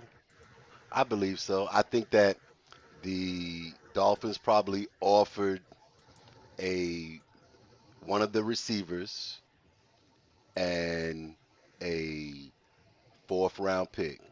That would be what I would have offered him. Since I'm taking on more salary, I would have probably offered take your pick of which receiver other than Waddle, and a fourth or third round pick depending on who you wanted. I think that was the offer that was on the table. Hey, real quick, Estefan, before you give your answer on that, I just want to promote this real quick. So Solomon Kinley has a foundation, and on Saturday, June the 12th, Solomon Kinley has teamed up with the City of Miami Parks and Rec, Children's Trust, Progressive Firefighters, and Professional Black Firefighters Association to provide a youth a 7-week Learn to Swim program in South Florida. They're going to kick off the partnership on June the 12th, and our goal is to reduce youth drownings in South Florida. So shout out to Solomon Kinley and the City of Miami Parks and Rec. I think that's a really cool thing the Solomon Kinley Foundation has teamed up to do, and that'll be from 10 to 12 on Solomon Kinley Foundation. If you want more information, go to Solomon Kinley's Foundation Facebook page. It'll have all of that there. I think that's really cool that he's doing that. Yeah. That's what's up, man. Shout out to the big fish. I mean, anytime that you can avoid accidental death and conquer fears from younger people at an earlier age, so that they build more confidence in their swimming abilities. That's a fantastic thing.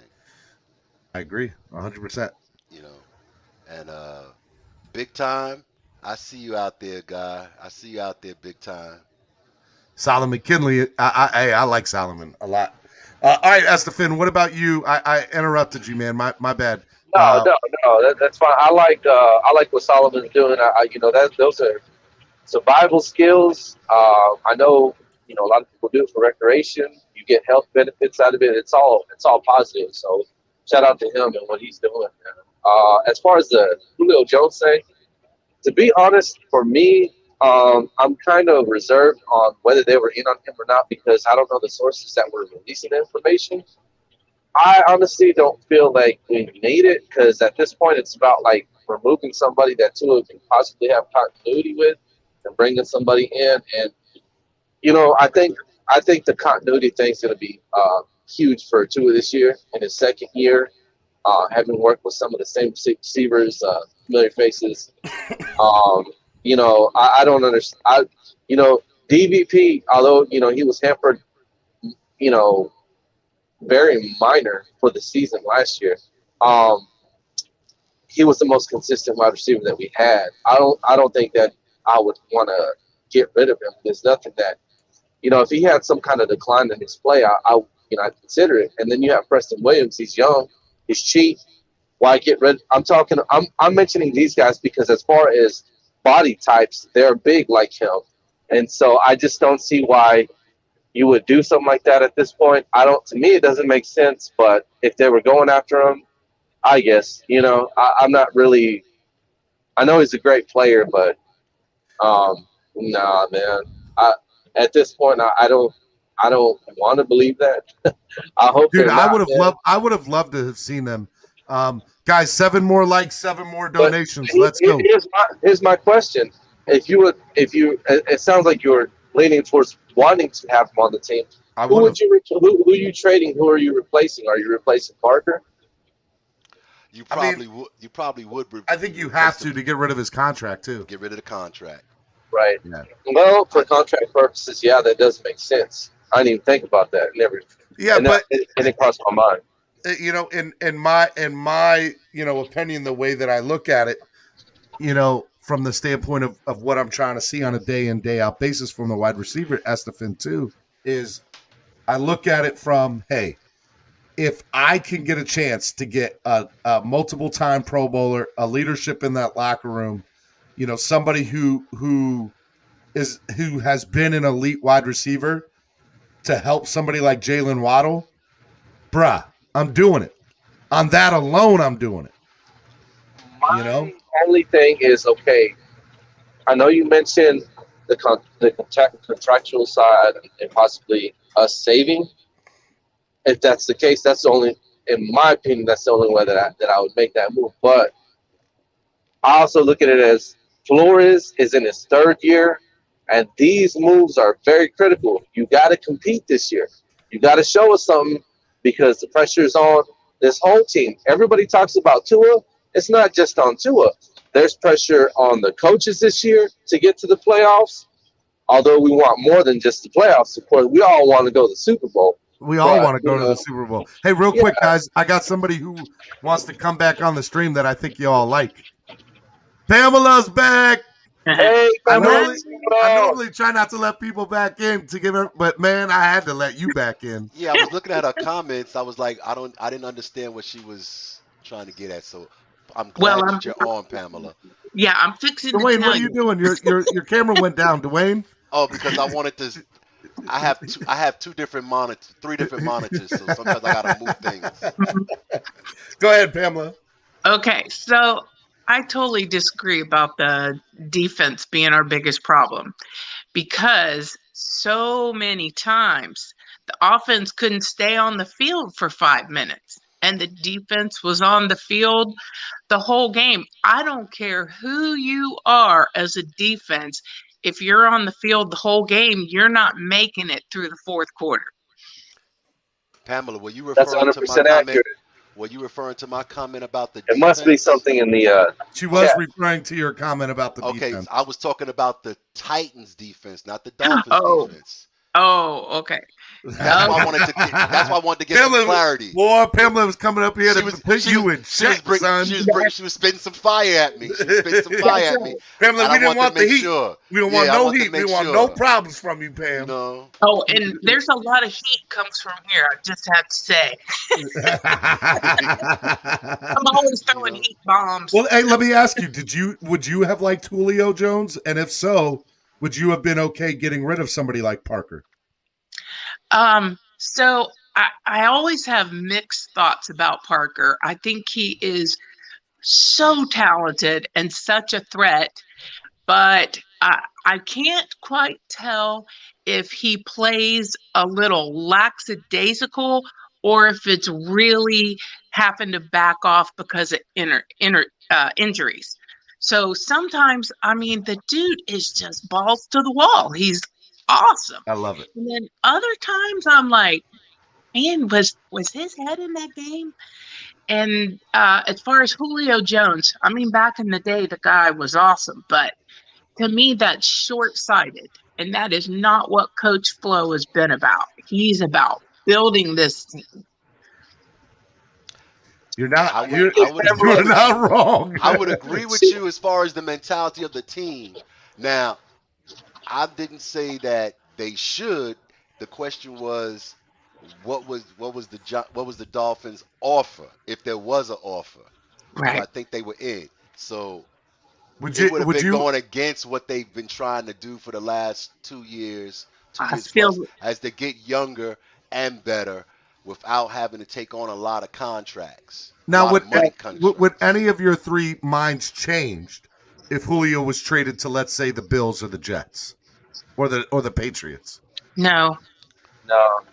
See, I got to give Pamela a little bit of pushback on what she said. Not that she said anything wrong about Parker, but for me, I wasn't on the fence about what type of player Parker was last year, because last year he was consistent for us because he did it with Fitz and he did it with Tua.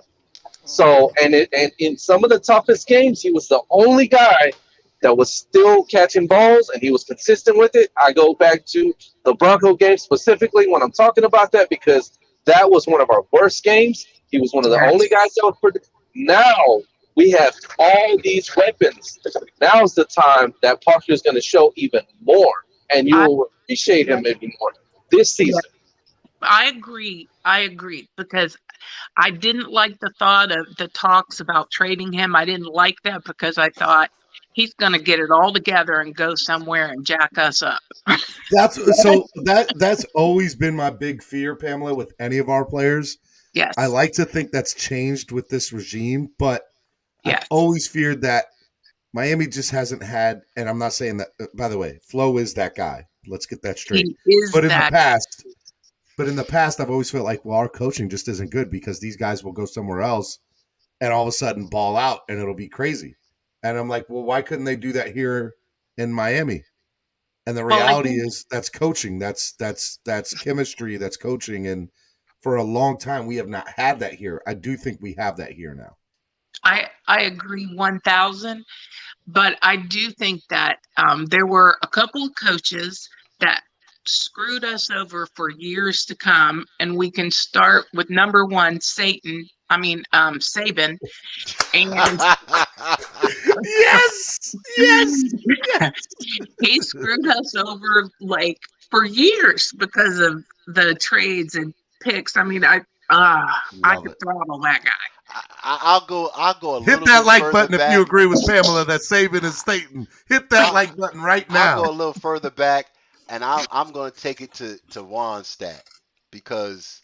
Oh, I love Dave. I love Wannstedt. Man. Why did you like him? I need to know this. Let me tell you.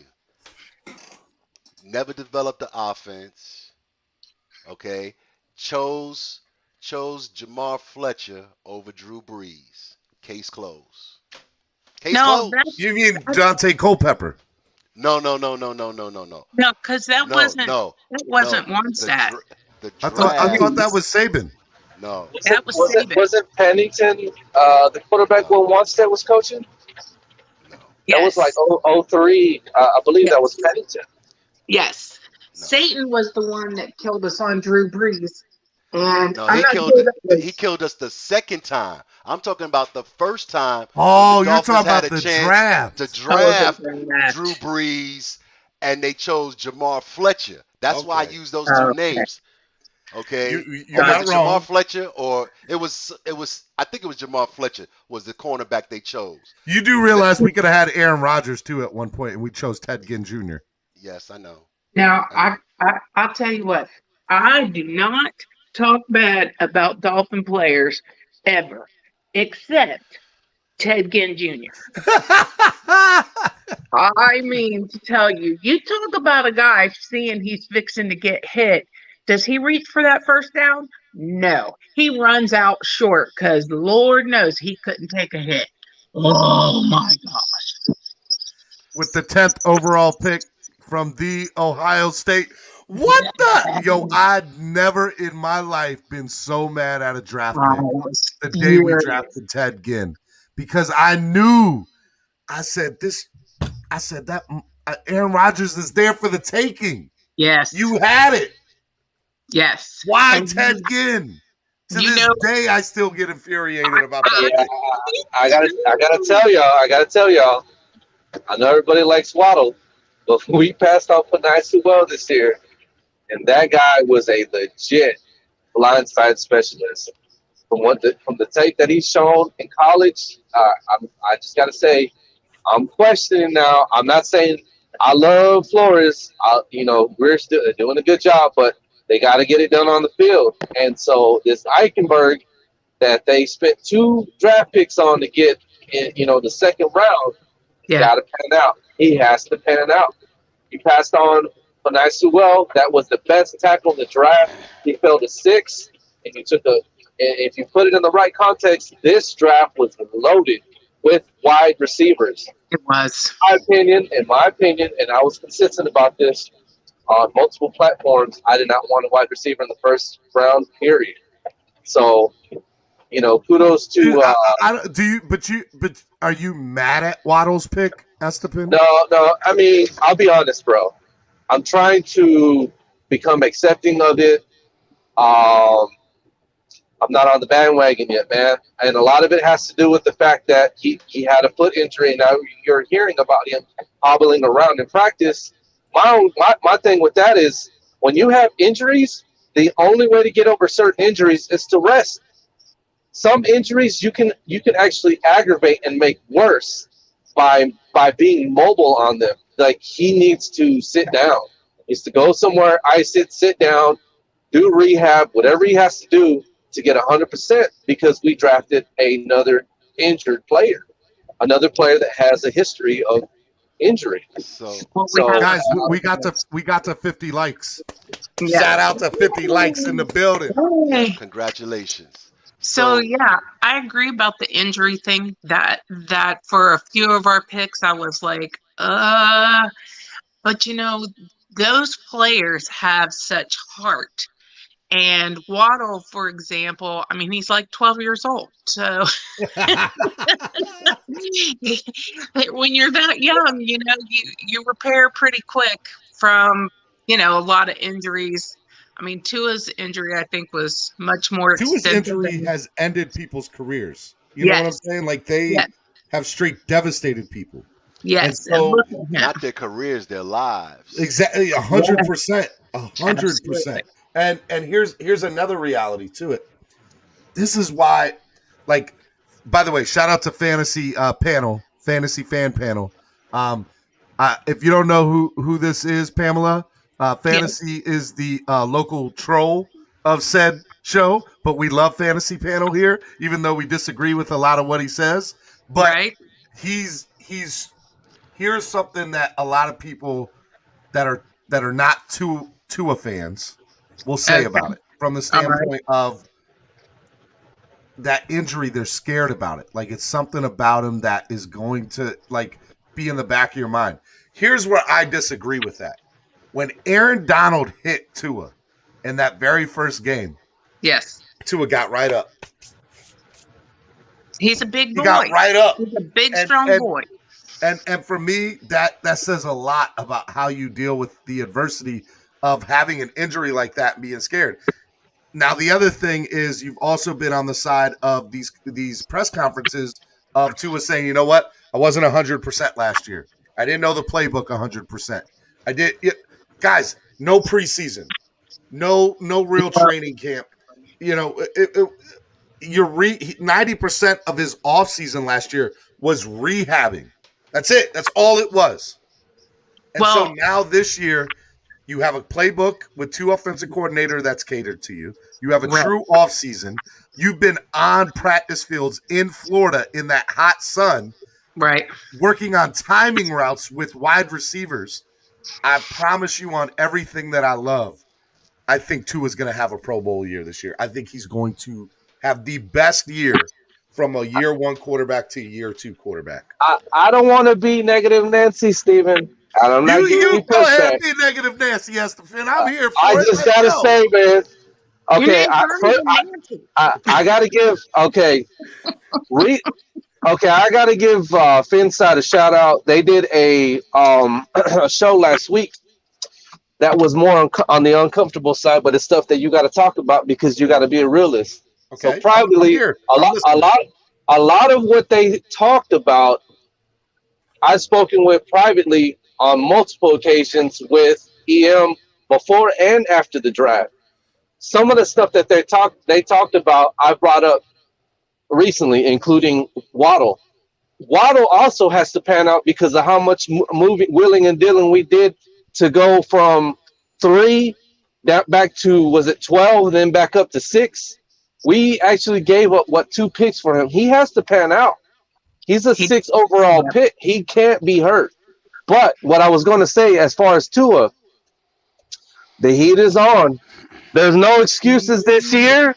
The heat is on. I believe that because of what Burrow showed last year, getting picked right after Tua in that draft, the heat is on for this. You mean Herbert? I'm sorry, yeah, Herbert, because Herbert was actually a potential draft pick for us as well, and we chose Tua, which is fine.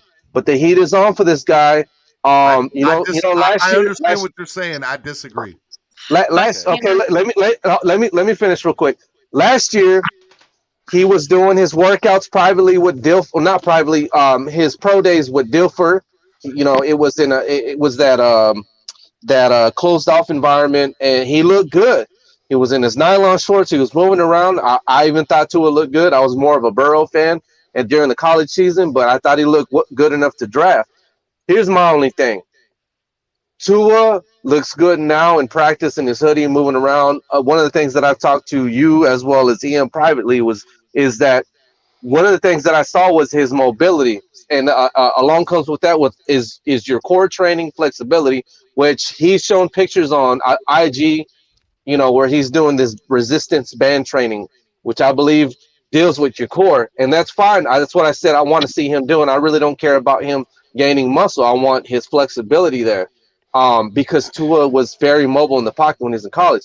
Here's my only thing: he's looking good right now, but I want to see what he looks like once the pads come on. If Tua can look like that with pads on, now I can get on board and like, hey, we got something. We're gonna have something special this year. But right now, I'm just trying to temper my expectations. I want to see what he looks like when the pads come on. And this is actually a take that EM gave about a week and a half ago, and I told him, that's a really good point because it's exactly what happened last year. The pads weren't on. He was throwing around, moving. He was throwing, moving around. He looked good. When the pads came on, hey, it's what it is. The pads make a difference. He's a quarterback, so that's where I'm at. Pamela, I see you antsy. Go ahead. Yes, I'm so antsy. So I understand what you're saying, but there were some factors last year. One, the curve going from college to the NFL after such a serious injury. And so maybe doubts in his own mind about just how he would hold up. And then the consistency. Now, you cannot take away, I love me some Fitz magic. And of course, without him, there were a bunch of games we wouldn't win. But pulling a kid in and out, not knowing that that's not his team, that he can come in and out anytime, I think that messes with your head. I called Fitz magic Tua's binky. So he always had that to go to, and in my mind, if you're a competitor and that if you let down a little bit, you're fixing to get pulled as a competitor, I'm thinking about that more than focusing on the game. Dwayne, you've been real quiet, my guy. The floor is yours. So first and foremost, what's up to all the Finlaws out there that have just come on? What's going on with y'all? Tell them to hit that like button. Hit that like button. Hit it. But now, with respect to Tua, I'm not putting the expectations of a Pro Bowl on him. I just want him to have a season that puts him anywhere between 12 and 17. If I get 12 to 17 on the ratings for him with this team, the Dolphins go far. Okay, so I'm not going to put the extra pressure of a Pro Bowl or All-Pro. And anyway, Pro Bowl, you can make the Pro Bowl and be like the 5th, 6th quarterback on the list. Right. So long as he's anywhere between 12 and 17, I'm happy. So as is your far as the mentality QB ratings, because coming from where he is at this moment on the rating scheme of some places, that would be a double-digit increase from where he's starting from. So he gets to 12 to 17, the Dolphins are going to be fine. They're going to have at least 11, if not 12 or 13 wins. That's what you want. I don't need to see him become Aaron Rodgers this year. I don't need him to become 2019 Patrick Mahomes. Right. What I need to see him be is a QB that is improving, knowledgeable of the framework of the playbook, being able to take control of situations on the field with respect to adjustments. Yeah. That's what I want to see. If I see that, I'm happy. I'm happy because everything else is going to fall into place. So are you saying your mentality is one game at a time? No. My mentality. I really see it that way. No, not focusing on the Pro Bowl or, take care of business in that game on that field. So you asked me if I see it one day, if my mentality is one day at a time. I'm looking at his progression throughout the season. All right. So when I look back on this season, if I'm looking back on this and it's February or March of 2022, I want to be able to look at this season and say, yes, I saw improvement in every level of Tua's performance, his game management, his control and command of the the huddle, his pocket presence, his accuracy, yardage, touchdowns, and how he brings this team to beyond just respectability, which means he's got to win some games on the national stage, which means he's got to have some good performances on those big games. Yes. That's what I'm talking about. He's got to come out there. He can't be the reason why the Dolphins lose games. He may not be the reason why they win every single game, but he cannot be the reason why Dolphins lose games. All right, let me reset and then let me disagree with you, because that's what I want to do. I want to disagree with you. That's fine. That's fine. I'm leaving. Go fold your clothes, Dwayne. I'm gonna go get my laundry, doggone it. All right, but you're listening, right? Yeah, I'm listening. Go ahead, man. All right, I'm good. here. You go do you and listen. All right, real quick, guys. Last 15 minutes of the show, $3 305 donations. Let's go. If you donate $3.05, shout out to the area code 305. You will be entered to win the DWA Pick Your Swag giveaway. You'll be entered into that instead of the $5 donation minimum. We're going to do 305 donations for the last 15 minutes of the show. So shout out to Rob G doing the $3.05 donation. That gets us 6 away from our goal of 10 donations for the day. So let's go. And if you donate, if you're the highest donation, I want to say today's donation so far is... Who's got the high? Oh, somebody's got a dog. I hear a dog. Yeah, that's me. There's a few here. Remember I told you I live out in Mims, man. I love it. I love it. Ducks and chickens and all right. So shout out to Rob G. 6 more today, and we're definitely gonna hit the goal of 10 of the small goal of 10 that we had for the donation. So let's go. All right, look, here is what I'll say to you, Dwayne, now that you're listening. Number one. Yes, I'm listening. I'm here. Tua, in order for us to be Super Bowl contenders, and this is where this is coming from, he has to win us games. He has to. He has to be elite. He has to be a top 5, top 8 quarterback in the league, and he has to win us games. You are correct that he does it. He can't lose us games, but he damn sure has to win us games, because here's a reality. We're going to be in some dog fights. No pun intended. But we're going to be in some dog fights. You know, what did Kevin Garnett say back in the day? This is a dog fight, Craig. This is a dog fight. It's going to be some dog fights, bro. And if you do not have an animal that can get you a W at the end of the game, because here's the thing, it ain't going to be a running back. No. And you have to have somebody that's going to throw the wide receiver the ball. Yeah. It's going to be Tua Tagovailoa, and he has to be elite. If he is elite, the Dolphins will be Super Bowl contenders. There's no doubt about that in my mind. Every quarterback. Well, let's put it this way: in order to get to the Super Bowl, most of the time, besides those anomalies where you're Rex Grossman or Trent Dilfer, your quarterback play is elite. Okay? So, when you think about where Tua was at the end of the season and what my expectations are. Now, you know, you got your expectations. You want him to be elite in order for the Dolphins to get to the playoffs. It's not that I want to. I think he has to. Okay, Yes. so now if he has to,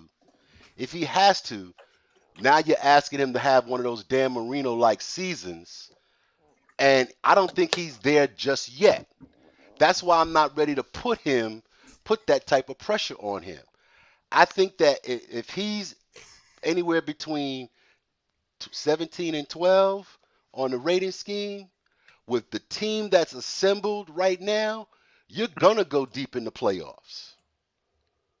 So Well, I don't need him to be elite. I just need him to not throw off his back foot and throw 2 interceptions to the Buffalo safety. I need him to be able to call out the stunts and call out the line adjustments so that we avoid situations like we had in Denver. I need him to have the confidence to be able to weather the storm that the Raiders brought to him in that second half. I need that offensive line to be able to communicate enough to be able to handle those stunts and games that the defensive lines played against them in the Denver game and in the Raider game. If they do that and keep the status quo with everything else, they're going to the playoffs. They're going to have a chance to have a deep run. With the team that they're building and with the tools that they have, that's my expectations. Those are my expectations. Well, I think it comes down to something a little more simple than that. I point to last season with the team and Fitzmagic at quarterback and the vibe that was there and the all-out play. Like, you could just see the difference when Fitzmagic was out there. So it was all about their vibe and all about their effort. So for Tua to have that vibe with our team, he's going to need to be that leader.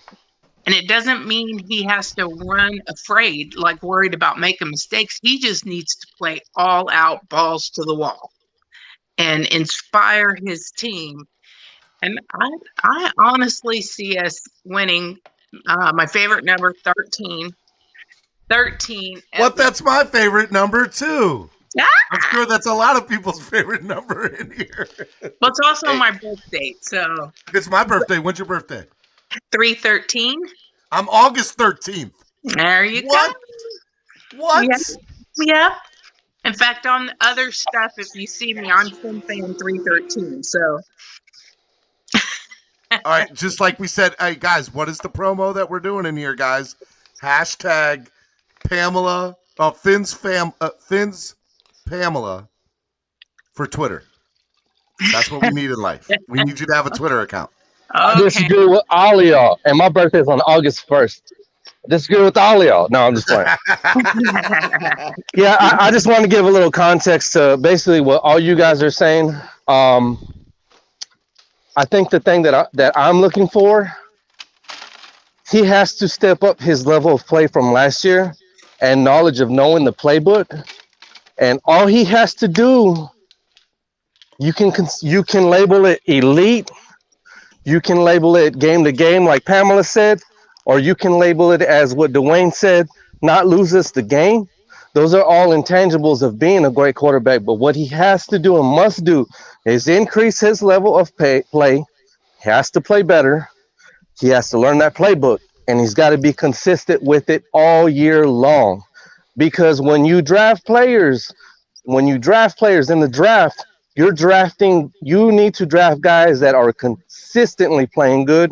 You don't want to draft guys that have or are going to show potential, because that is what actually gets coaches fired. That actually was brought up. We discussed it before, and I had mentioned it, but somebody actually said that right during the draft. One of these analysts had mentioned that flat out came out of his mouth, and that's 100% true and accurate. Whoever you draft, their level of play has to be good on the field, and it needs to be consistent. So that's what Tua has to be this year for us. It has to be consistent. It can't be intermittent like it was this year. And I understand they were trying to get things going with the coaching staff. They have their personnel. I get all that. I understand that. Now this year is about consistency. They have to do it from game. They have to do it every game, and not just Tua. It's every player that's on this team, including the coaching. They have to coach consistently and do it well every game. That's how you get to the Super Bowl. Right. And I want to see Flo in the face of those refs more. And if he feels a little shy about doing that, I'd be glad to do it for him.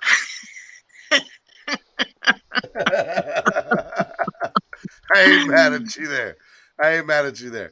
All right. Last question I have for you guys. All right. Because we're going to have to wrap up here in a few. What do you guys think is going to be the biggest story out of training camp this year? Like, what is it going to be? The center? Is it going to be the running back situation? Is it going to be Tua's progression? Is it going to be something that we haven't even really touched on? Is it going to be, who is the odd man out in the wide receiver? What I want to know from all of you, what is going to be the biggest story for the Dolphins and the Dolphins fans coming out of training camp? Okay. So my thought is it's going to be the Alabama to Alabama connection. It's going to be the chemistry and, players on the playbook, like Tua totally getting what's going on and having that Alabama to Alabama connection and huge chemistry. D-Dub? So, I'm going to take a little different take on this. I'm gonna be looking to see how well the linebackers at Jalen Phillips, how they meld together to become a unit, and how Flo and Campanelli create situational teams or situational units with respect to these linebackers. Because if you look at what they brought in a first round draft pick in Jalen Phillips that should be impactful, and they brought in a good coverage linebacker with Duke Riley, and they brought in a run stopper in Benardrick McKinney. Those three guys have to help improve the net rushing yards against for that defense. For the Dolphins to be have the defense that we want to have, they need to have the ability to stop those inside runs, and between Raekwon Davis, Benardrick McKinney, Baker, Van Ginkel, Phillips, and Riley. And notice I haven't mentioned Brendan Scarlett because I'm thinking that he's going to have to be put into situations where he's playing more pursuit situations than setting the edge, because he's not as stout at the point of attack than that he should be. And I've seen on film that he does not move his hands well enough to get the tackles off of him. But if you put him in situations where he's pursuing or blitzing, he can have an impact on the game. But I'm really looking forward to seeing how Jalen Phillips and McKinney and Van Ginkel all get together with Baker and be able to stop this run that was really something that put the secondary at a disadvantage sometimes, because it's easier to get interceptions when it's 3rd and 8, 3rd and 9 than when it's 3rd and 2, 3rd and 3, because the offense is running shorter pass routes. That's what I want to see. That's what I'm looking for. Now, I don't know if that's going to be the biggest story because everybody's going to be focusing on Tua and Waddle and Tua and Fuller, but that's what I'm looking forward to seeing how that develops and how those linebackers form small groups and situational packages to best impact the run. Good point. Estephen? Do you want me to give you my real take, or do you want me to keep it? I don't want. No, man. Do you want me to tickle people's ears so I don't you want know you that they feel good? So they feel good about themselves. Estephen, do I have people on that show for that? No, I have them on for their take, my guy, and that's All why you're right, on man. here. I just need to make sure this ain't Mickey Mouse Club over here. I just need to keep. I gotta keep it. I gotta be 100. I gotta be 100, baby. So there's a lot of people are gonna think that I'm hating. I'm not hating. I'm a Dolphin fan, and I'm just being objective. So, hey, real quick before you get going, tell people what they need to do. Y'all need to hit that like button, baby. Donate to the channel so we can build this thing up. Like. Bro, six more donations, 3 more likes. Let's go. Let's go, baby. Let's go. Get it done. The 305, because we're the 305. $3.05 donations will automatically get you entered to the DWA Pick Your Swag giveaway, where you'll get to pick your own prize from what I have available. DWA hat, DWA shirt. You know what I'm saying? You get to pick your own. So go ahead, Estefan. The floor is yours. Okay, so last year, as far as coaching personnel, Flores demonstrated something we ain't seen in a long time since the Zach Thomas, Jason Taylor, Stan Madison days. And that was a consistent elite defense. We have it now, but it's got to be balanced out with an offense that those defenses never had. Here's my thing. This all goes back to the quarterback position. I do not hate Tua. Here's where I'm at.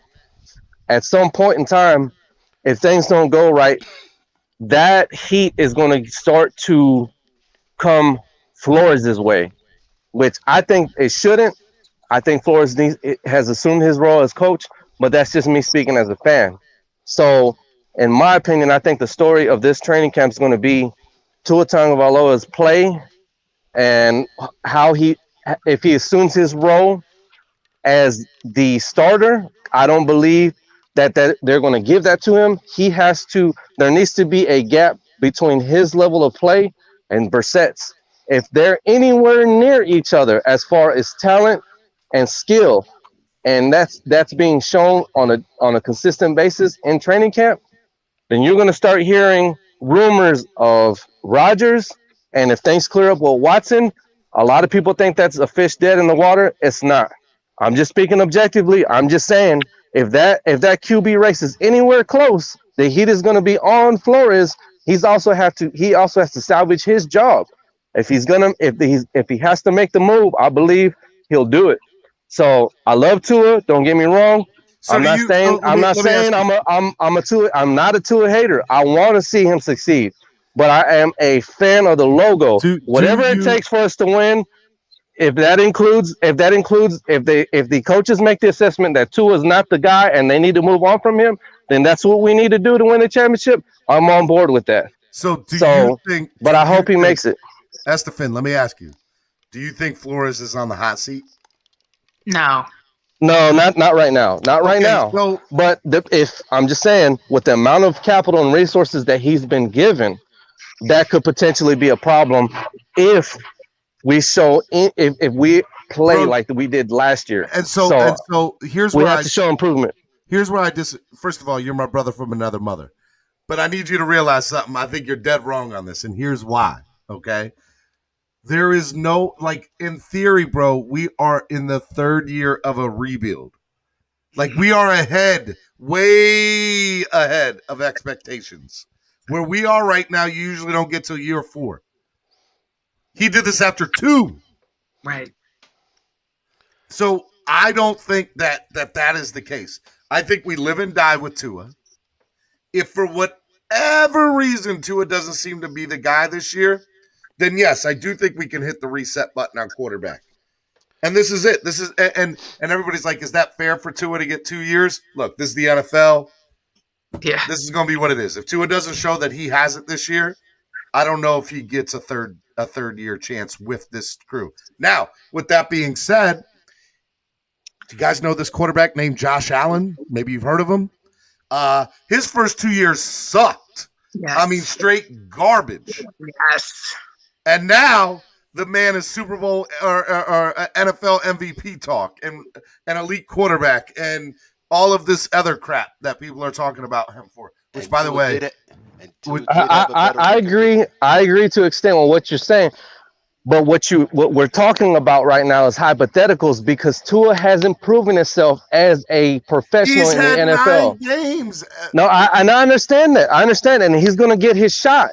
But the coaches know what they're seeing in practice. I'm just warning y'all. I know. But hey, Josh Rosen was found to be out fraud in practice, and what happened with him? And we traded him for a second round pick.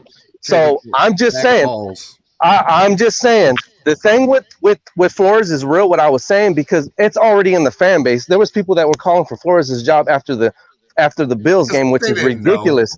And that goes back to something that Pamela was talking about earlier when she was talking about the defense being on the field too long. A lot of people blame that loss on the defense, and to me, I just don't think that that's fair because they had their first 3 or 4 possessions the first 3 or 4 possessions the Bills had, our defense stopped them. Let alone when they come out from halftime, we have another 3 and out on offense. We had 3 and outs to start the game, 3 or 4. So I don't know about that, man. I don't agree with a lot of people that say that the defense. Yes. So Pam's ready to jump in. Go ahead, jump in. Okay, let me finish up in here, Pam. Let me finish real quick. So we're speaking on hypotheticals on what Tua can be. He hasn't proven that yet, but he does have to prove that he can be the guy. He has to assume his role. That's all that I'm saying. I'm not saying that I know he was only given 9 games. I understand that, but you also got to look at it in the aspect that with the guys that are in free agency that you could potentially replace him with, there's a time limit on that. Rodgers ain't always going to be on the market. Watson isn't. Those guys don't come onto the market that often. I don't disagree with that. Flores knows that. So if a move has to be made, it's going to be made. I just don't want y'all to think, get caught in your fanhood that, I love Tua. I know he's a good person, and I know he has potential to be a really good quarterback. And he showed that from time to time for me last year, moving around in the pocket. And with his play with his arm. So I'm just saying, I'm not speaking negatively. I'm speaking objectively. Go ahead, Pam. We got you, Estefan. We got you. All right, Pamela, rebuttal. Okay, so my thought is the way Flo has handled this team from day one is he hasn't coddled anybody. If he didn't see you in the future, you were gone. And so I feel like through last season and the off season, that if he didn't see Tua in our future, this would have already happened. We would have drafted different in this last draft because for whatever reason, my thing is if Flo says it's okay, it's okay because I trust his process and his thinking. And I think if Tua wasn't going to be the guy who could improve and learn that book and make the difference, I think he would have been gone. Like you, Pam. Love you. I give you a little bit of pushback. When you reference the draft, this is what I got to say. Have any of those quarterbacks that were drafted in this year's draft, whether it was Trey Lance, whether it was Justin Fields, have they done anything in the NFL? The answer is no. The guys that I'm talking about that we have on a timeline in free agency, those guys they're proven quarterbacks in this league. They have equity in this league. Those guys are worth making a move over. You're not going to make a move at the quarterback position with bringing in another rookie and starting over from scratch when you have the potential and we still have capital to make that trade right now. Got capital. I think that we don't have the cap space in order to get an Aaron Rodgers, and I wonder, with the little temper and fit he was pitching, is he really going to put his all into another team and guys like him? I think he would. I think he would. I think he's pissed off at Green Bay. I think I'm not so. going to I agree. question Aaron's ability on that. Now, Oh, D-Dub, I see you being real quiet. I know you got something to say. So, if you have a future Hall of Famer on the market and you have a quarterback that you don't have 100% confidence in, you would be making a mistake as an organization if you didn't go get him. That being said, the fact that they haven't made a move on Rodgers tells me that it's not a matter of affordability or cap space. It's more they just don't want to do the deal. Okay. Now, with They respect think to they got a deal. say that again. They think they've got a deal. I think They think think that Tua is the big deal. they right now don't feel like moving off of Tua. Right. So Do you think that changes at all this season, D-Dub? The only way that changes is if they start out like 0-4. And I don't see how they start 0-4.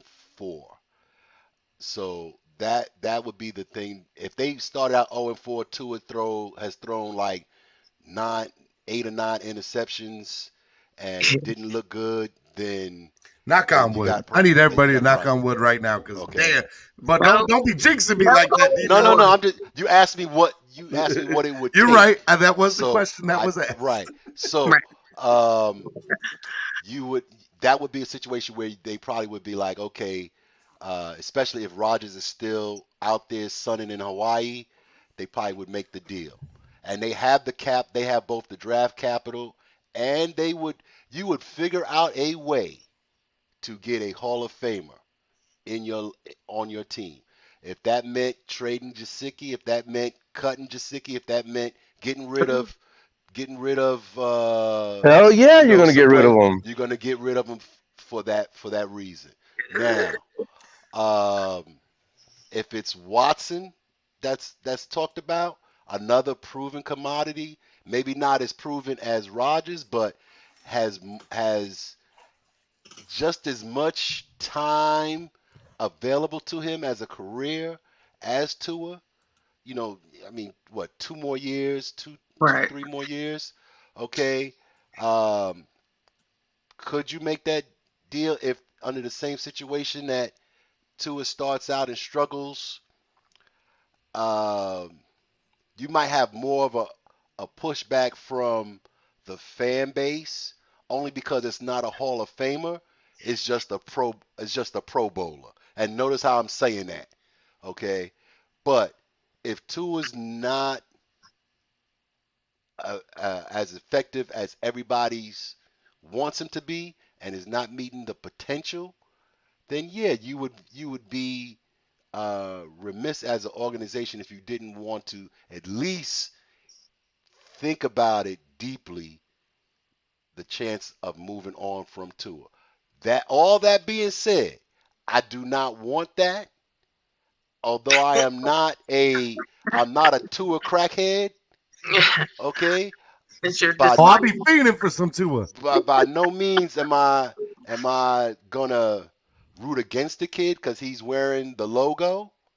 I was gonna say. Okay. But I'm more loyal to the logo than I am to any player. What you're saying is you're not a Tua-neer. You know what? I get a little confused between Tua-neers and Tua haters. I'm more about the team. I'm more about the team.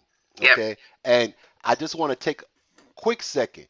Pete, when I was talking about third down, I was about to get in on Pete too. I was talking about the fact that the Dolphins secondary would have more chances to get interceptions when it's 3rd and 8 3rd and 9, and that pass rush can develop than if it's 3rd and 1, 3rd and 2.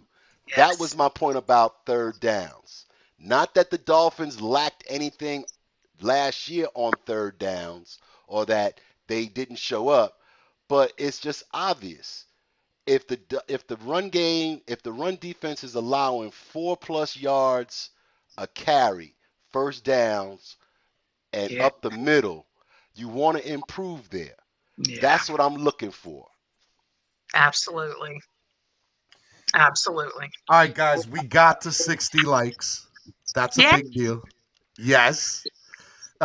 We are 6 donations away from the goal of 10 donations for today. So like I was telling everybody, 305 donations accepted. $3.05 gets you entered into the DWA Pick Your Swag giveaway. Anytime you guys do that to the channel, you help our channel grow. It's a big deal. I really appreciate those of you who've done it. And even if you haven't, for whatever reason, your like and shares are a big deal too. They help our channel grow just as much. So I appreciate you all hitting that like button. Say what? Here's a fun fact. All of this area, Florida, was 305 back in the day. Was it really? It was. See, look at that. Look, I don't know where you came from, but you need to stay. You need to stay, Pamela. Look. What is this? I haven't seen you on the stream. How many? Did you just start coming up here recently? No, I've been on a few times. I've been on a few times, and like when Solo D was doing some of the battling with the guy from Denver. You know, yep. So you were there for the versus battle. Yes, that was fun. Yes. I've been on quite a few times. It seems like I have it set for notifications, but a lot of times I'm like, ooh, look, a sparkle. Hey, do you know what time we get on every morning, Pamela? 8:30.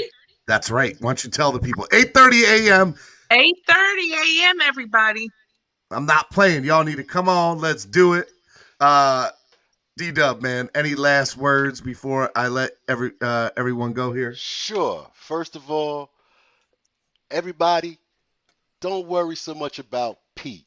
Just when you take the time to explain things, Pete is cool. Pete is the coolest guy in the world. Pete is cool. You know, but just like I had to said, so if you hit where it says private chat, if you hit the comment, you'll see the comments roll up, Pam. So right when you take the time to explain it to him, you know, most of the time he come around.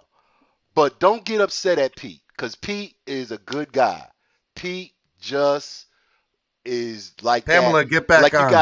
You got the angel on one side of your head and the demon on the other side. Pete is more like that demon side. He's whispering those crazy things, but he gonna come around. He end up being right here. He's part of the halo. He's part of the halo. Fantasy says that guy they call crazy is usually the genius in the room. Fantasy, Pete, bro, I love you. You're not wrong. That's a factual statement. Now, I'm not saying you're that guy, but that is a factual statement. Yeah. Now, as far as the show is concerned, everybody, give the man some support. He's doing things that it takes a lot of commitment, a lot of time and energy to put a show on like this. And, you know, someday, very soon, I endeavor to do the same thing. But support this guy. Support Miami sports music. Support DDW. Support TD PHINS Talk. Support On the Fin Side. Support all these shows, because guess what?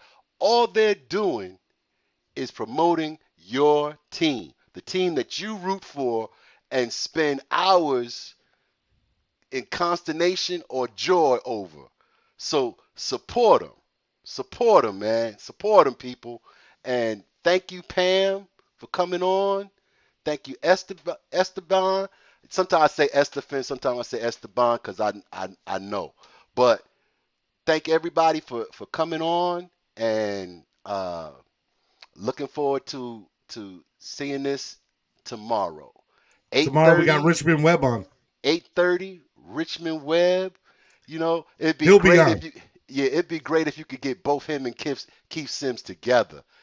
You know, I'll work on that. I'll work on that know, with him know, when I talk to him behind the scenes. It won't be Yeah. tomorrow, but I'm not saying that can't happen in the future. yeah, you know, because that was a great tandem. That was a great tandem. Go Dolphins. We all want the same thing, which is a Dolphins Super Bowl.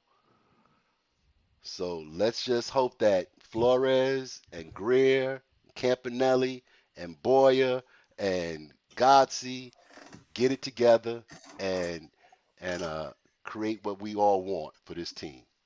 Thanks a lot, Stephen.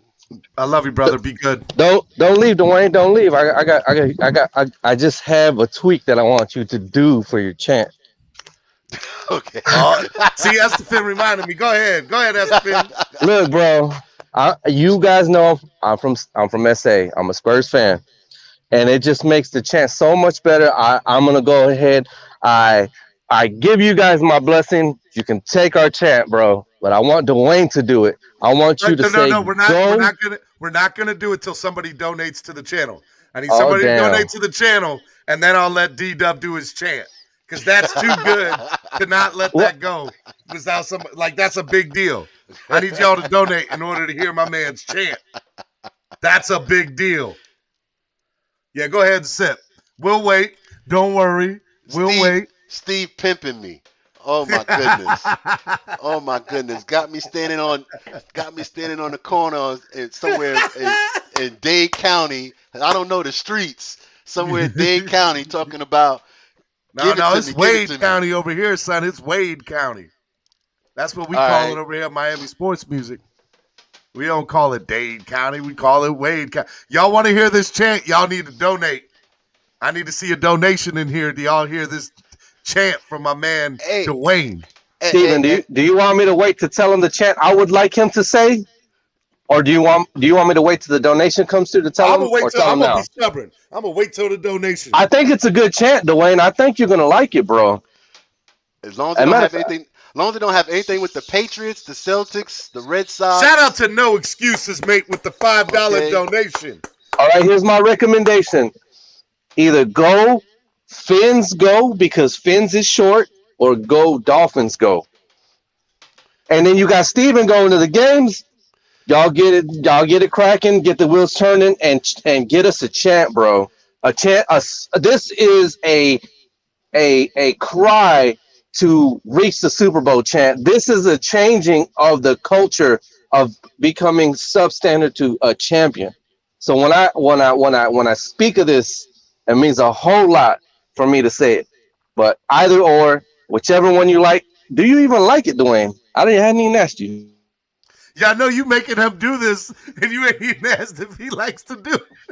You know, like I ain't got no skin in the game. Go out there and do it now. You know, so you want to go Fins? Go Fins. Go. You got to follow it with the go. You say go twice. Go Fins go or go Dolphins go. Either or. Okay. Let's try this. Let me see. Loud and proud, baby, with everything you got. Go Fins, go! I like it.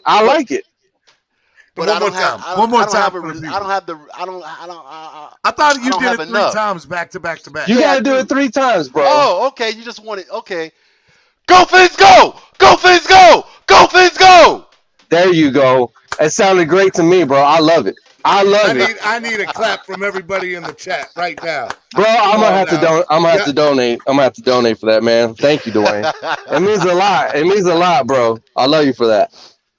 All right, Dwayne, bro. You know that's expected. But you're not gonna do it on this channel until you get the donation. That's how this works. Gotta make it grow. Shout out to No Excuses, mate. Appreciate the love. Hey, I love both of you guys. Be good. Don't do nothing I wouldn't do. Which is a lot. Do? Wouldn't you like to know? Shout out to you guys, man. Shout out to you guys, Steven. Great channel, bro. This is a family, bro. This is a community. I think this is great what you're doing. The fact that you got all 4 of us up on this platform and we're just talking about our team, man. Hey, look, Shout man, out to you, Dwayne, Pamela, for coming on for the first time, bro.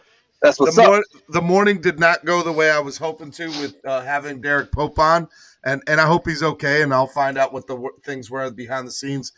But you know what, man? It still turned out to be a great show, and that's the best part about this thing is no matter what happens during the day, no matter what the original plans, it doesn't matter. Like this right here is family, from fantasy panel to Pete. I just gotta shake my head at Pete. To D-Dub, to US, to Finn, to now Pamela, and Big Time, and just everybody. I mean, it's all nothing but Chef Zhu, nothing but love. Irving. Hey, and don't sleep on Chef Jew. He's been on panels before, and he can speak very eloquently. So I don't know why he's hiding in the background, but Chef Jew, I'm watching you, baby. I'm watching you. I'm watching you. All right, guys, y'all get out of here. Be good. Let me wrap up the show for the day. Hey, remind everybody, D-Dub, where do they need to be tomorrow and who's coming on? They need to be here at Clock Blockers, baby. 8:30 a.m. Check out your boy, Richmond Webb. It's going to be a great show. It's going to be a great show. Guys, don't let tackle. Future Hall of Famer, baby. Richmond Webb tomorrow. Real quick, before I let you guys go, that's one of the reasons I started this channel is because guys like him deserve to be in the Hall of Fame, and the local media has not pumped them up enough. And I think it's on us, the fans, to create something on social media that causes such a stir. You guys don't know how powerful we can be, and he deserves to be in the Hall of Fame. So I don't know what we need to do to get him in, but we need to help. Like they said on Game of Thrones, when the many are no longer scared of the few, there's nothing that can't be done. Winter is coming. Pamela, learn to tweet. I want to know what your Twitter name is by tomorrow, Pamela. You have homework. Oh, and Mr. Figueroa, I like your tweets. Steven, I sent you some tweets as well, bro. I'm gonna check it out. It's been crazy, as you know. So be on the lookout. All right, guys, I'm gonna let you two go. Be good. Right, later. Yep. See y'all later. All right. That is the best part about this show is you, the fans. Oh my God, I love it. I absolutely love the fans. Look, if you guys want to become a member, like my man D-Dub is, as well as Chef Zhu in the building, why don't you guys sign up? You guys sign up right now. Become a member of the YouTube channel. Would love to see a new member sign up today. Make my day. Join now. You got some really cool, emojis that are affiliated with you that when you become part of the channel. Hey, guys that are members of the channel, go into the chat box, set off your emojis, your Solo D, your DWA, your Miami Sports Music emojis. Tell them how cool you are with your emojis. That's a new little feature that we got. I love it. I think it's one of the best parts about how to do it. Big shout out to what did Rob just say? The best part is how you interact with us, bro. I love it, man. I love it. No, thank you. Definitely. We talked the spectrum from Dana White to Dolphins dialogue. Hey, man, that's what we do up here. Big Time said every show, great show, everyone. Fins up, familia. Love it, Big Time. Love it. Pamela says, hit that like button. All right, guys, we got 67 likes. Let me get to 3 more likes. Big Time, newest member of the family. Shout out to Big Time, ladies and gentlemen. Big Time, I appreciate you, man, becoming a new member. It means a lot. It means a lot that you did that. I remember when you first came into the chat room, man. And, now you're a member of the family, man. Well, welcome to the family. Okay, you're now part of the family. Mwah. Yes, super excited that you're here, bro. Guys, sign up to become a member. It's that big. It's that big a deal. Definitely want to see it. Guys that are members, Rob, the Chef Zhu, all you guys, D-Dub, hit those emojis. Show them those emojis. Show them those cool emojis, those new DWA dolphin emojis. Rob, big time. Let's go. Want to see it. Welcome to the fan, big time. Love it, love it, love it. Guys, we're at 68 likes. Look at these guys. Love it, man. Look at that chat box on YouTube. The Solo D one's my favorite. I love the Solo D one. It's definitely my favorite emoji out of all of them. And then the DWA one's right behind it. It's all nothing but love. Love it. The longer you stay on as a member, your emojis next to your name change every 30 days. All right. So right now you're a Miami Sports Music member. Next you'll be the DWA emoji, and then you'll get the Solo D emoji, and then you'll get the certified. Because after you're with us for 6 months as a member of the family, you'll have been certified. So I do love that. Again, shout out to newest member, big time, part of the family, part of the PHINS laws. Love it. Just love it. I got to sign up. I'll figure that out today. NorCal, the Godfather says. That's the Godfather right there, y'all. Y'all don't even know. 68 likes, guys. Also, real quick, want to remind you guys, too, okay? I know we didn't hit the big goal today of 25 donations. That's okay. We are still 4 donations away from hitting 10. So let's hit 10 donations. 4 donations. Come on. Let's hit that donate button. Any single donation of $5 or more automatically gets you entered into the Pick Your DWA Swag giveaway. Enter as many times as you like. Rules and restrictions apply. Definitely want to be able to do that. Rob, I'm set. Solo is literally packing everything up. Everything should be out in the mail by Friday. I know that's a little bit later. I apologize. But everything will be out in the mail by Friday. So all your stuff will be out there. Don't even sweat that, Rob. You know we got you, my guy. And Estefan, you too. Chef Ju says 20 more likes for 70 likes, y'all. Come on, we can do it. Oh, 69. 69. 60. Rob G says, I'm patient, bro. Hey, man, we're just trying to get everything together and make sure we can have everything sent out. And then you guys all of a sudden will go on social media and be like, oh, my God, this is amazing. That's what we want to do. Rob G says, hit that like button. Yeah, guys, 4 donations away from hitting the $10, the 10 donation instead of 25. So make sure you guys do that. All right. Make sure you guys check that out. Hit that like button. 2 more likes for 70 likes. Come on, y'all. Y'all can do it, Chef Chu says. We're at 69 likes. 4 more donations. D-Dub Dolphin Dialogue hitting with all the emojis. Pamela says, you mean my shirt? Oh, Pamela, I ain't mad at you. Yeah, Pamela. Love it. Love it. Pamela, I'm so excited for you to have a Twitter, too. That's going to be a big deal. All right, guys. Irving Figueroa, $1 donation. Shout out to Irving. 3 more donations, guys. Let's go. 3 more donations. If you do any single donation of $5 or more, it automatically gets you entered into Pick Your DWA Swag giveaway.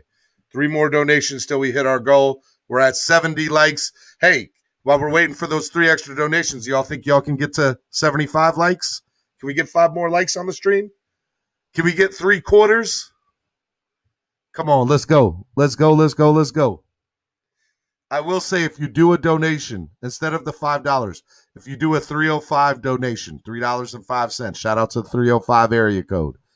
You know, Miami, all day, 305. $3.05 will enter you into the Pick Your DWA Swag giveaway. Let's go. Shout out to Irving again with the $1 donation. I tell people all the time, it doesn't matter how big or small it is. What matters is that you guys are donating and helping the channel grow, which is a big deal.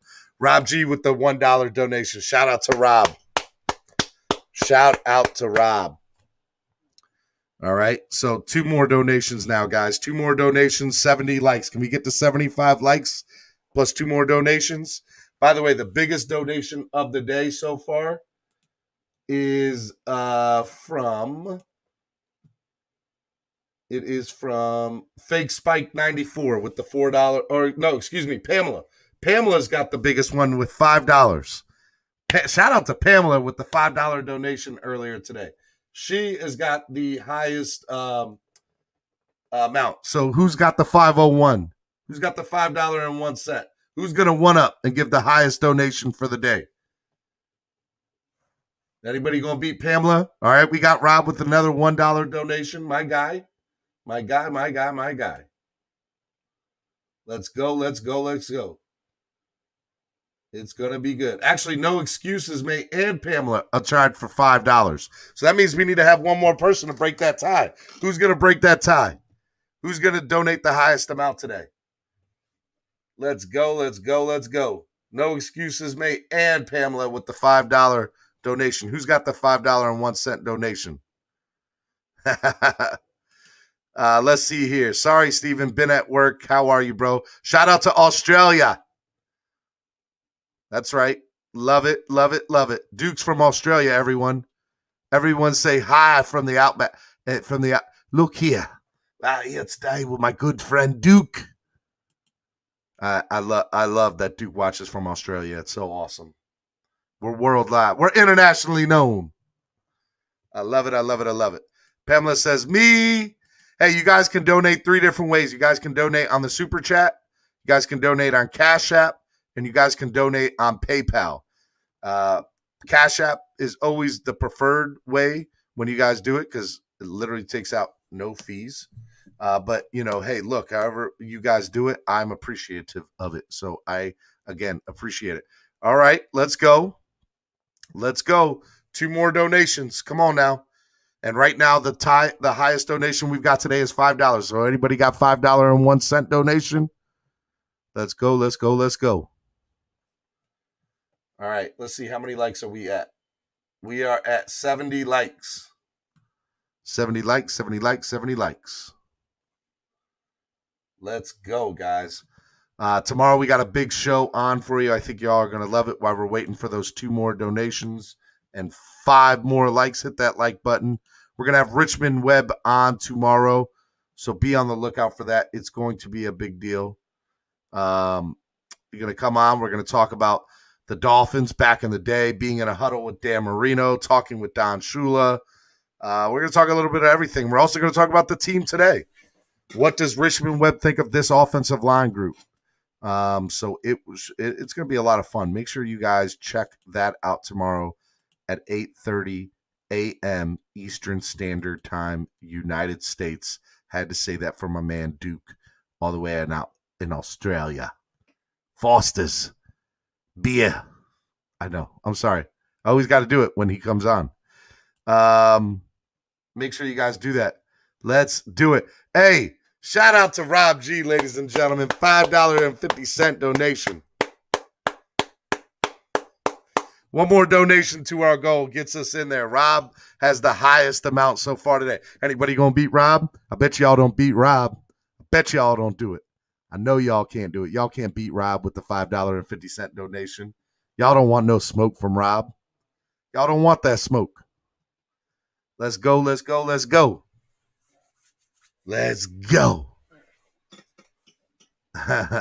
Dude, Irving, I'm going to get the Waddle jersey, number 17, bro. Love it. D-Dub. Rob G says, I bet y'all don't. Rob, they don't want that smoke. Ain't nobody beating that $5.50 donation. You know you the highest today. You got this, Rob. Hey, one more donation to reach our goal of 10. Let's go. And we're at 70 likes. Can we get to 75? Can we do it? Man? Let's go. One more donation to reach our goal of 10 for the day. Rob G with the highest donation of $5.50. I bet nobody gets, beats $5.50 today, Rob. I don't think they want that smoke from you. Honestly, D-Dub, I just saw it on Twitter. I need to do some more, and we'll go from there. That's what I think I need to do. I need to go look at it a little bit more, and we will go from there. Pamela says, donate another $1. Let's go. Estefan says, hit that like button. Hit that like button. Yeah, D-Dub, I need to check out more detail of the CONCACAF goal incident. I'll tell you what, I'll try to have something for you maybe later on Twitter today. I'll give you my opinion of it. I'll go look at it a little bit more in detail.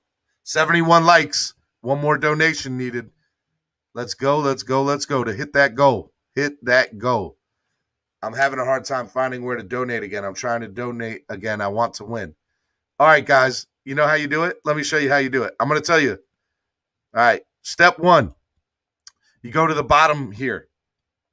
You see the little money sign there, Pamela. When you see that money sign, you're going to click on it. Next thing you're going to do is you're going to hit super sticker or super chat, whichever one you want to do. And then when you hit that, you're then going to go to step 3, and you're going to figure out the amount by sliding the button and hitting buy and send. And that's how you do it. That's how you do it. You do it just like that. You hit step 1, step 2, step 3, right? And that's how you guys go and donate to the channel. All right? So hopefully that helped you out, Pam. Hopefully that helped you out. And right now, $5.50 is the one to beat from Rob G. So shout out to Rob G with the highest donation of the day, of the single donation of the day, $5.50. So who's got $5.51? Bet you nobody's going to do it. I know nobody's going to do it. Can I play a Dolphins music video, Steve? I'll tell you what, if anybody beats that $5.50, I'll play 2 Solo D music videos to go out today for you guys. I'll play 2 a time, and I'll play Buffet Boys. How about that? Unless you guys want me to D1, unless you have a specific song you want me to play.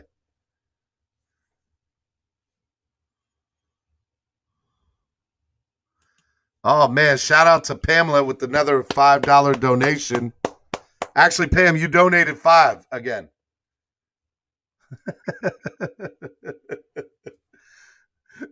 I can give you back 4 if you want the $4 back.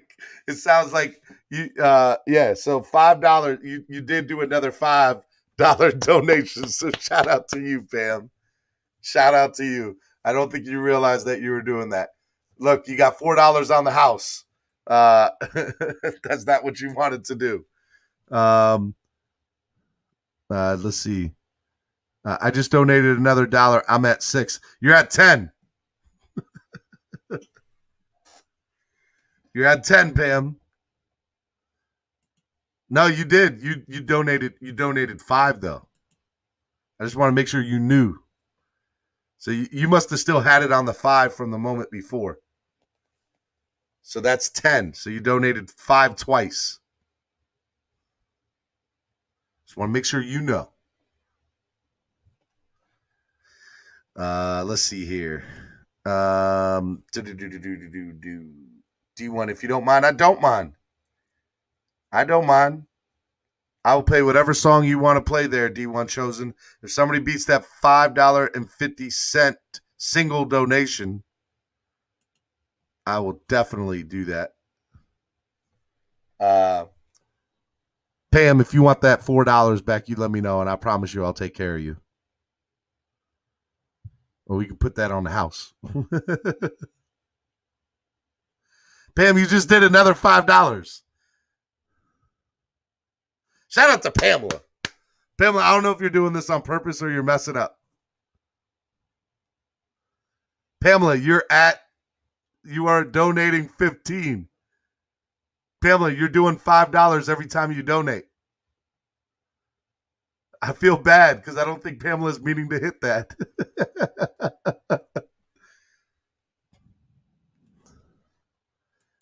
D1 chosen. Pamela's 100.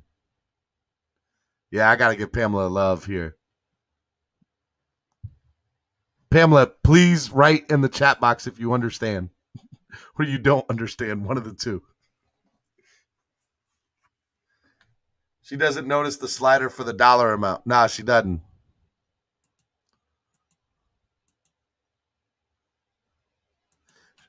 It's not typing it in, Pam. It's sliding. Guys, help Pamela out. I feel bad.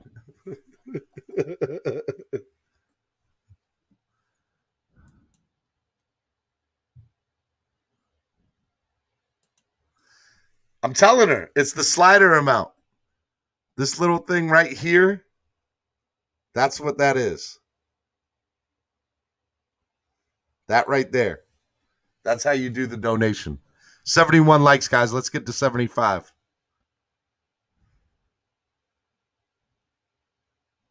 Yes, I clicked on it 2 more times. I have donated 7. No, you've donated 15. NorCal says, I'll give you $4 off your nah, man, give her give her $8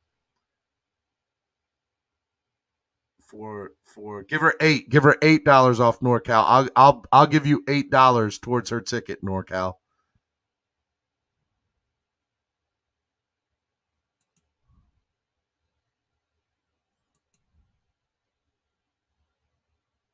I will give you $8 towards. I know she didn't mean to do that.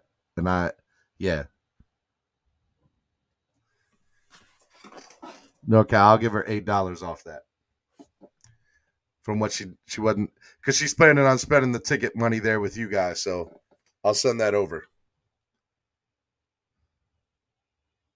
No, I'll only excuse one slip up. Well, then I got the other 4 of them.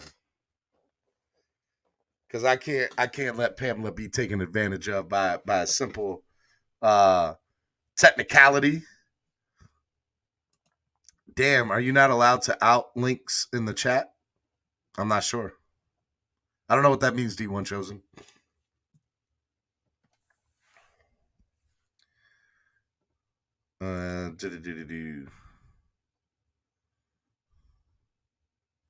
Oh, Pamela says. Pamela, do you have the sound off? Do you have the sound off, Pamela? Put out the links in the chat, I mean. For what? PayPal and Cash App? I can do that. That's not a big deal. If that's what you mean by it. Here, give me a sec.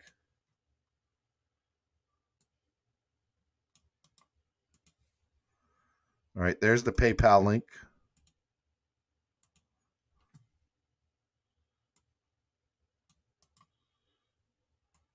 Copy. There's the Cash App link.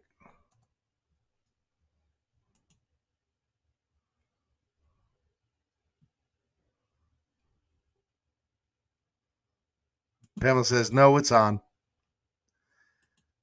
I did, and now I've donated $15. Pamela, don't worry about that. I'm going to send $8 to Mark for your ticket for your fan club. It sounds like you're going to purchase a fan club weekend ticket with him.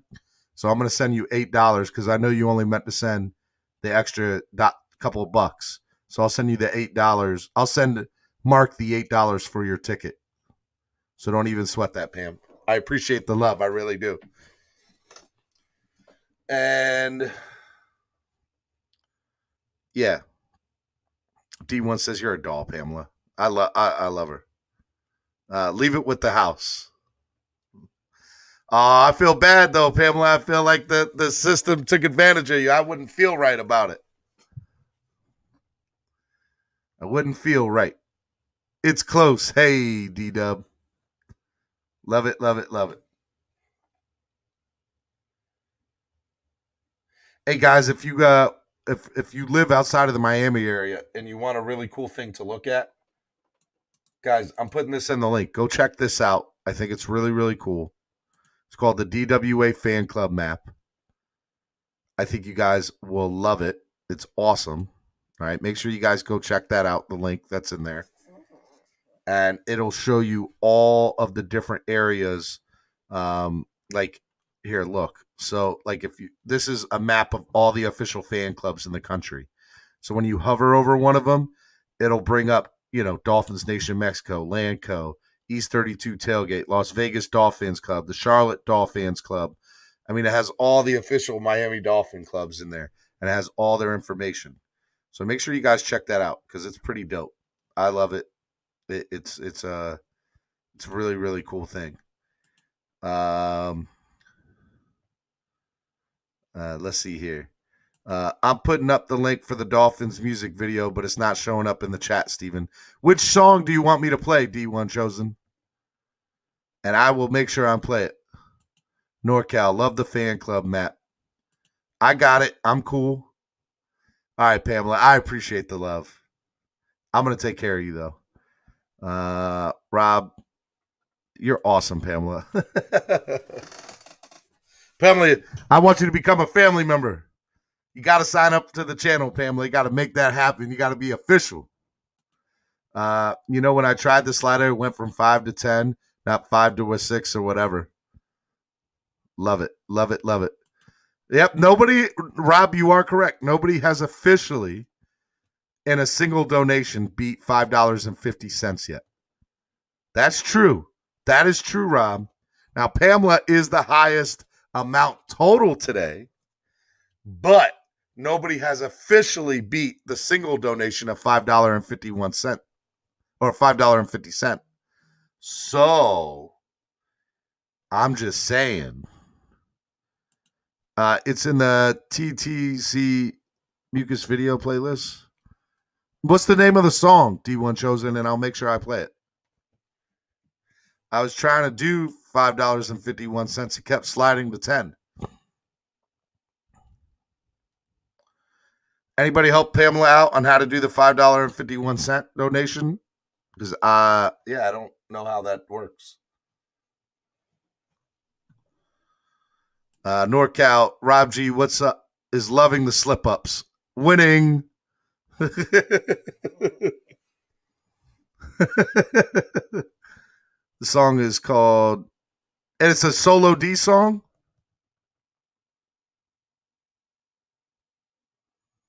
All right, let me look at this for you, buddy. And I'll play that for you.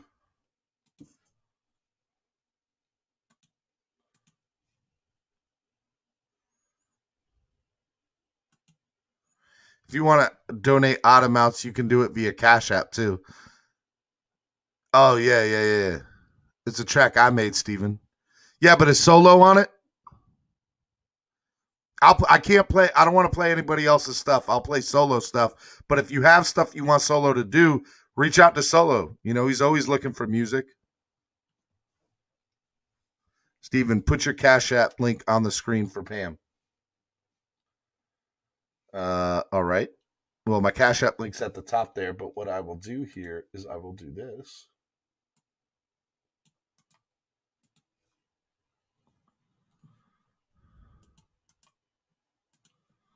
There we go.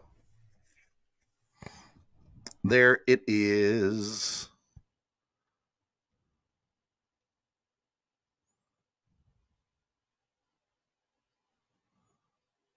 I'm cool with what I donated, but that's why I don't tweet. LOL. I'm not hitting the link anymore. I love you, Pam. You're good. You did great today. Shout out to you. Shout out to Rob. Rob, I guess you won, Rob, by default. You won. Ain't nobody beating you, Rob. Rob had the highest single amount donated, but Pamela won because she had the most total amount donated. So shout out to both Pamela and Rob G. Always doing the thing big. Always showing love. D1 Chosen. All right. You guys want me to play some music for you? Out. That's what you guys want? 2 a time? What else do you got? One more song. I'll let you guys choose. 2 a time and what? There are no losers on Miami sports music. None at all. We are all winners here, sir. Let's go, let's go, let's go. Give me that second song y'all want me to play, and that's what I'll go out with.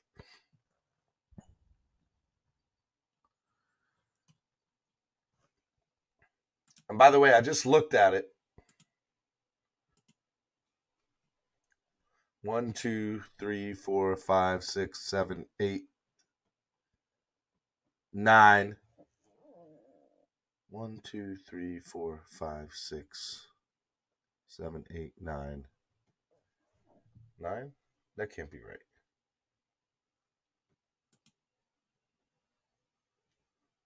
There we go. 4,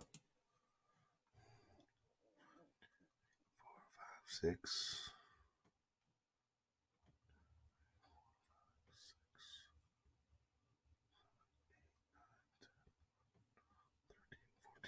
All right, guys, 14 donations. Can we get to 15 donations? 15 donations. 1 o'clock in the morning here, Wednesday in Australia. D1,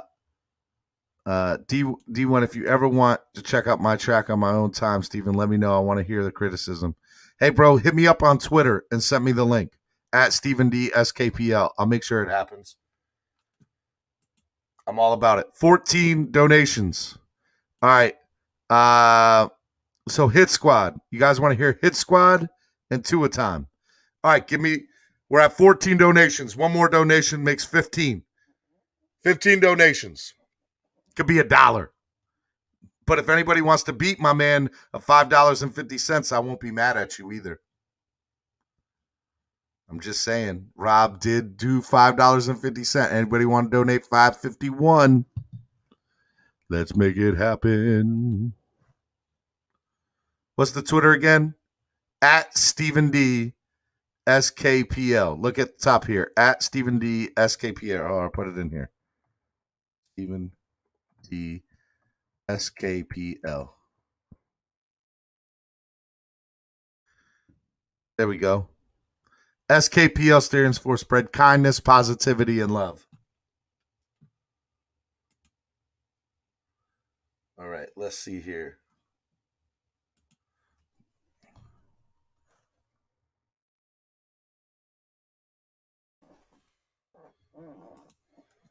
Put it in here. Got it. All right, yeah, hit me up on Twitter. All right, guys, 14 more. We had 14 donations. We got to 72 likes. So one more donation and 75 likes, and I'll be off for the day, and I will go ahead and play 2 a time, and then I'll play Hit Squad right after that. Shout out to you guys. 3 more likes, 1 more donation. Let's go.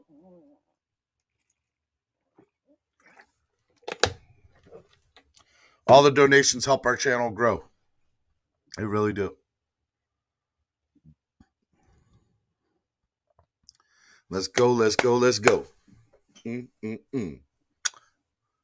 72. I do like 72, though. It is a good number, isn't it? We can't all be perfect, except the 72 Dolphins. Hello. Hello, hello. Got it. All right, let me get this screen ready to be shared. So once I get that donation, go ahead and play that. Play that 2 a time. Share audio. We're not there just yet. We're not there just yet. We almost there.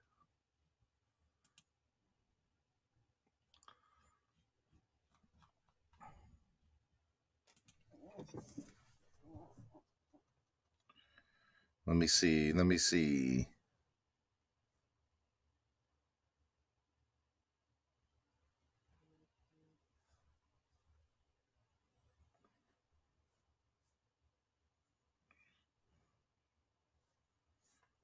PayPal. I think somebody just hit me up. I'm just making sure. All right. Yeah, no. All right, guys, come on. You guys want to play this? Let's go. Let's go, let's go, let's go. Hit that like button. Let's get that 3 more shares. 1 more donation. And we'll play some music for y'all today. We'll play 2 songs. I'll even show you the video. Do it big today. Because that's what we do on here on Miami Sports Music. All day. All day. All right, I'll tell you what. I'm going to play it. I'll have faith in you guys to hit that 3 more likes and 1 more donation before the 2 songs are out. All right, so I want to remind you guys, tomorrow, okay? Tomorrow, I want you guys. Tomorrow we got Richmond Webb on. That's a big deal. Make sure you guys check out the show tomorrow morning, 8:30 a.m. for the great Richmond Webb. He will be on as the guest tomorrow. That's going to be a big deal. Make sure you guys check that out. Pamela says, I enjoyed it a lot. Thank you, Chef Jew, all day, every day. Chef Jew, I need you to direct traffic and be the traffic cop for these last 2 videos. Make sure people are hitting the like button. Get 1 more person to donate. Let's go. Let's go, let's go, let's go. 72 likes. We have 14 donations on the day. Let's get to 1 more donation.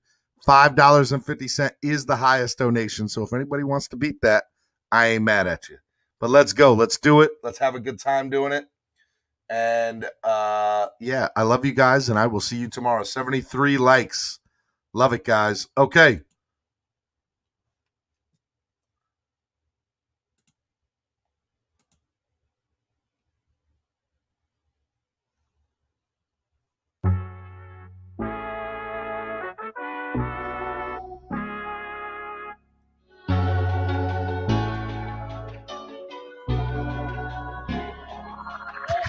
I know the whole city riding. A little early, it's a bit surprising. Business moves, now we enterprising. Switch it up, now we improvising. Go to get in the winter column. Whole squad been trained to go.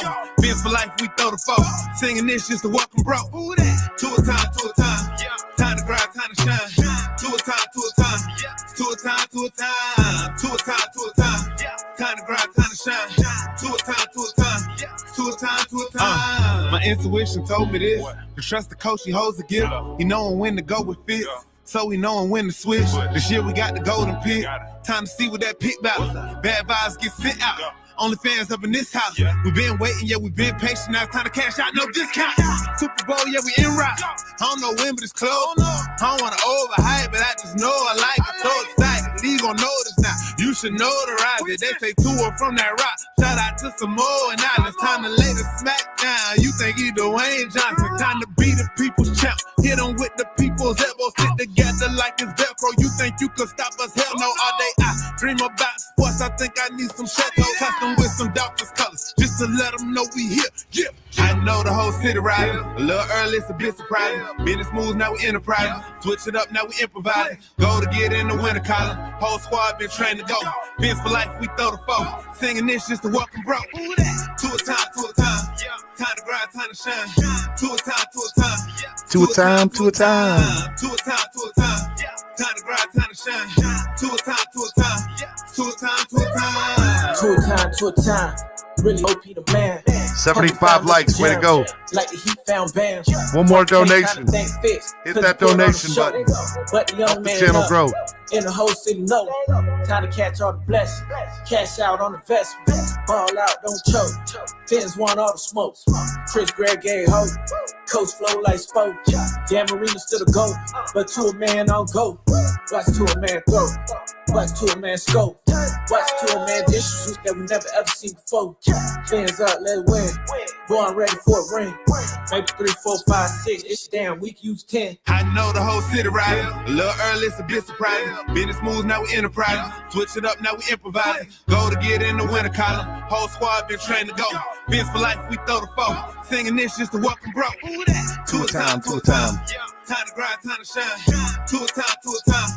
To a time, to a time. To a time, to a time. Time to grind, time to shine. To a time, to a time. To a time, to a time. So low, so low, so low, deep. So low, so low, so low, deep.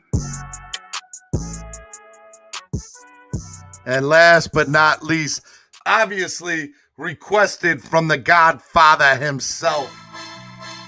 Hey, what's up? Y'all know who it is, I need man. y'all to know that I'm doing this for y'all. Dolphins D, we already in here.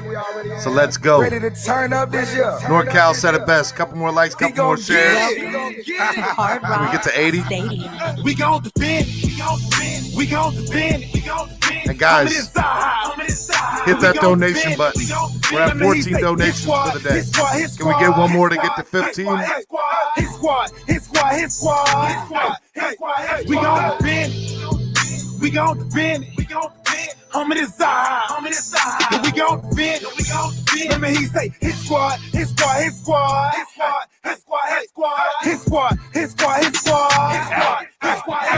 the whole squad with me now. Train to go. Come play games if you want to. Try to crash eyes, you done took the wrong route. We gon' crash you like a stunt dude. Check y'all like 1, 2. Tap your head like your uncle. You wanna ride, stay buckle. It get loud down here, get wild down here. Time to feel the jungle. Never disrespect the squad that's defended by a line and some beasts on the feast on opposition. One more donation, guys. Come on. For the ER, just in case you got through the first line with tripping. But if for some reason it get crazy, I got watchers on the corner for my safety. Everybody here well coached. Change the weather under pressure, stay cool like an AC. Woo! But we still make heat. Woo! Was you trying to play me? We be 3+ AD, but I'm a fool so low. Can't not do great beat. Be great, only way to do great things. Hit hard, only way to make a statement. Come up in our territory, make a payment. Or be in debt with your neck. Gotta we gon' defend. We gon' defend. Home of this side. And we gon' defend. Let me he say his squad. Shout out to Rob with the $1 donation to hit 15 for the day. His squad. We gon' defend.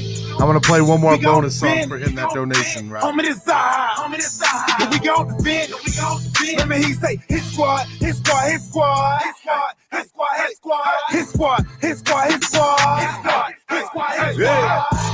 I hit them boys. We throw them boys. That's saying that QB. We them boys. We the realest. We go gorillas. We out here, homie. You gon' feel us. Don't make me come down. In that box. Bet it up, bro. Yeah, ain't nobody going get $2 donation, Rob. They're not going to hit up $2 donation. They're not going to double that $1 donation. Me and Shot Jones, we do lane. We don't play zone. We play that man. So guard your hand. I see your eyes. You're scared, we man. We gon' bet they don't hit a $2 donation. Home of this side. And we gon' defend. Let me he say his squad. We gon'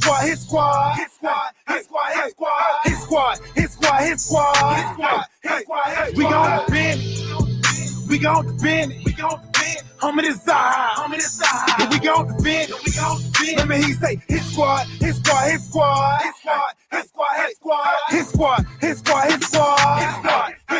Yeah.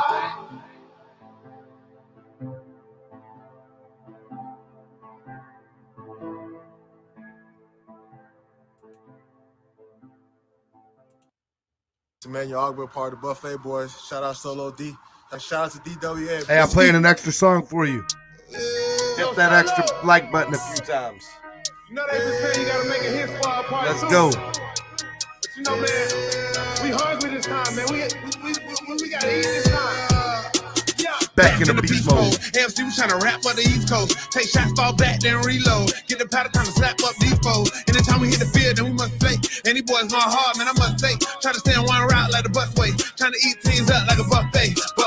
Eat the offense like a buffet. Eat the quarterback like a buffet. Eat the running back like a buffet. Eat the wide receiver like a buffet. Eat the whole line like a buffet. Eat the coach up like a buffet. Eat the fan base like a buffet. Stay on one route like the busway. I say and not quote. Go harder, go home is the motto. A pick or a sack is the lotto. Let's cook them like Emerald Lagasso. My bad, Legacy. He going south, that is not me. Hungry for greatness, so I eat. Stay in my zone like a Bobby. Jumping off the edge like Ian Shaq.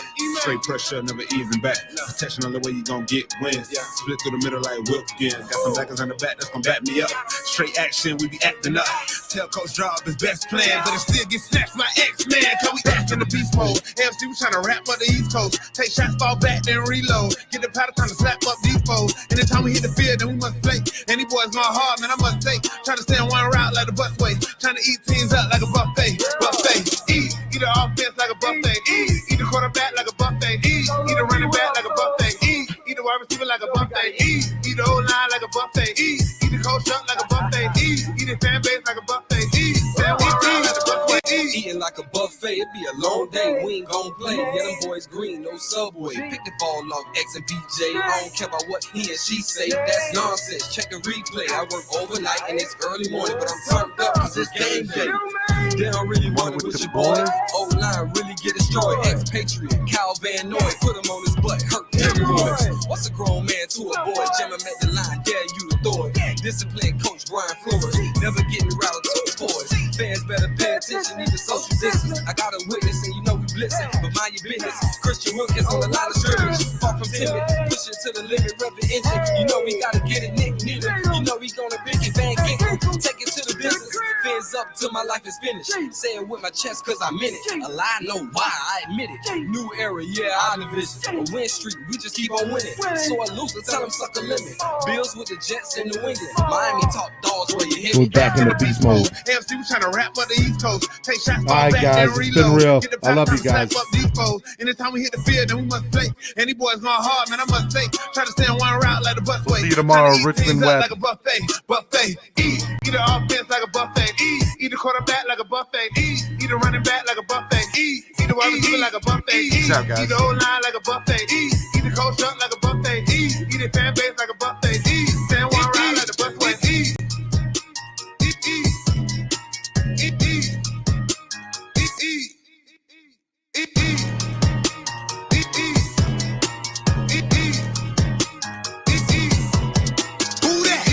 So low, so low, so low, deep. So low, so low, so low, deep.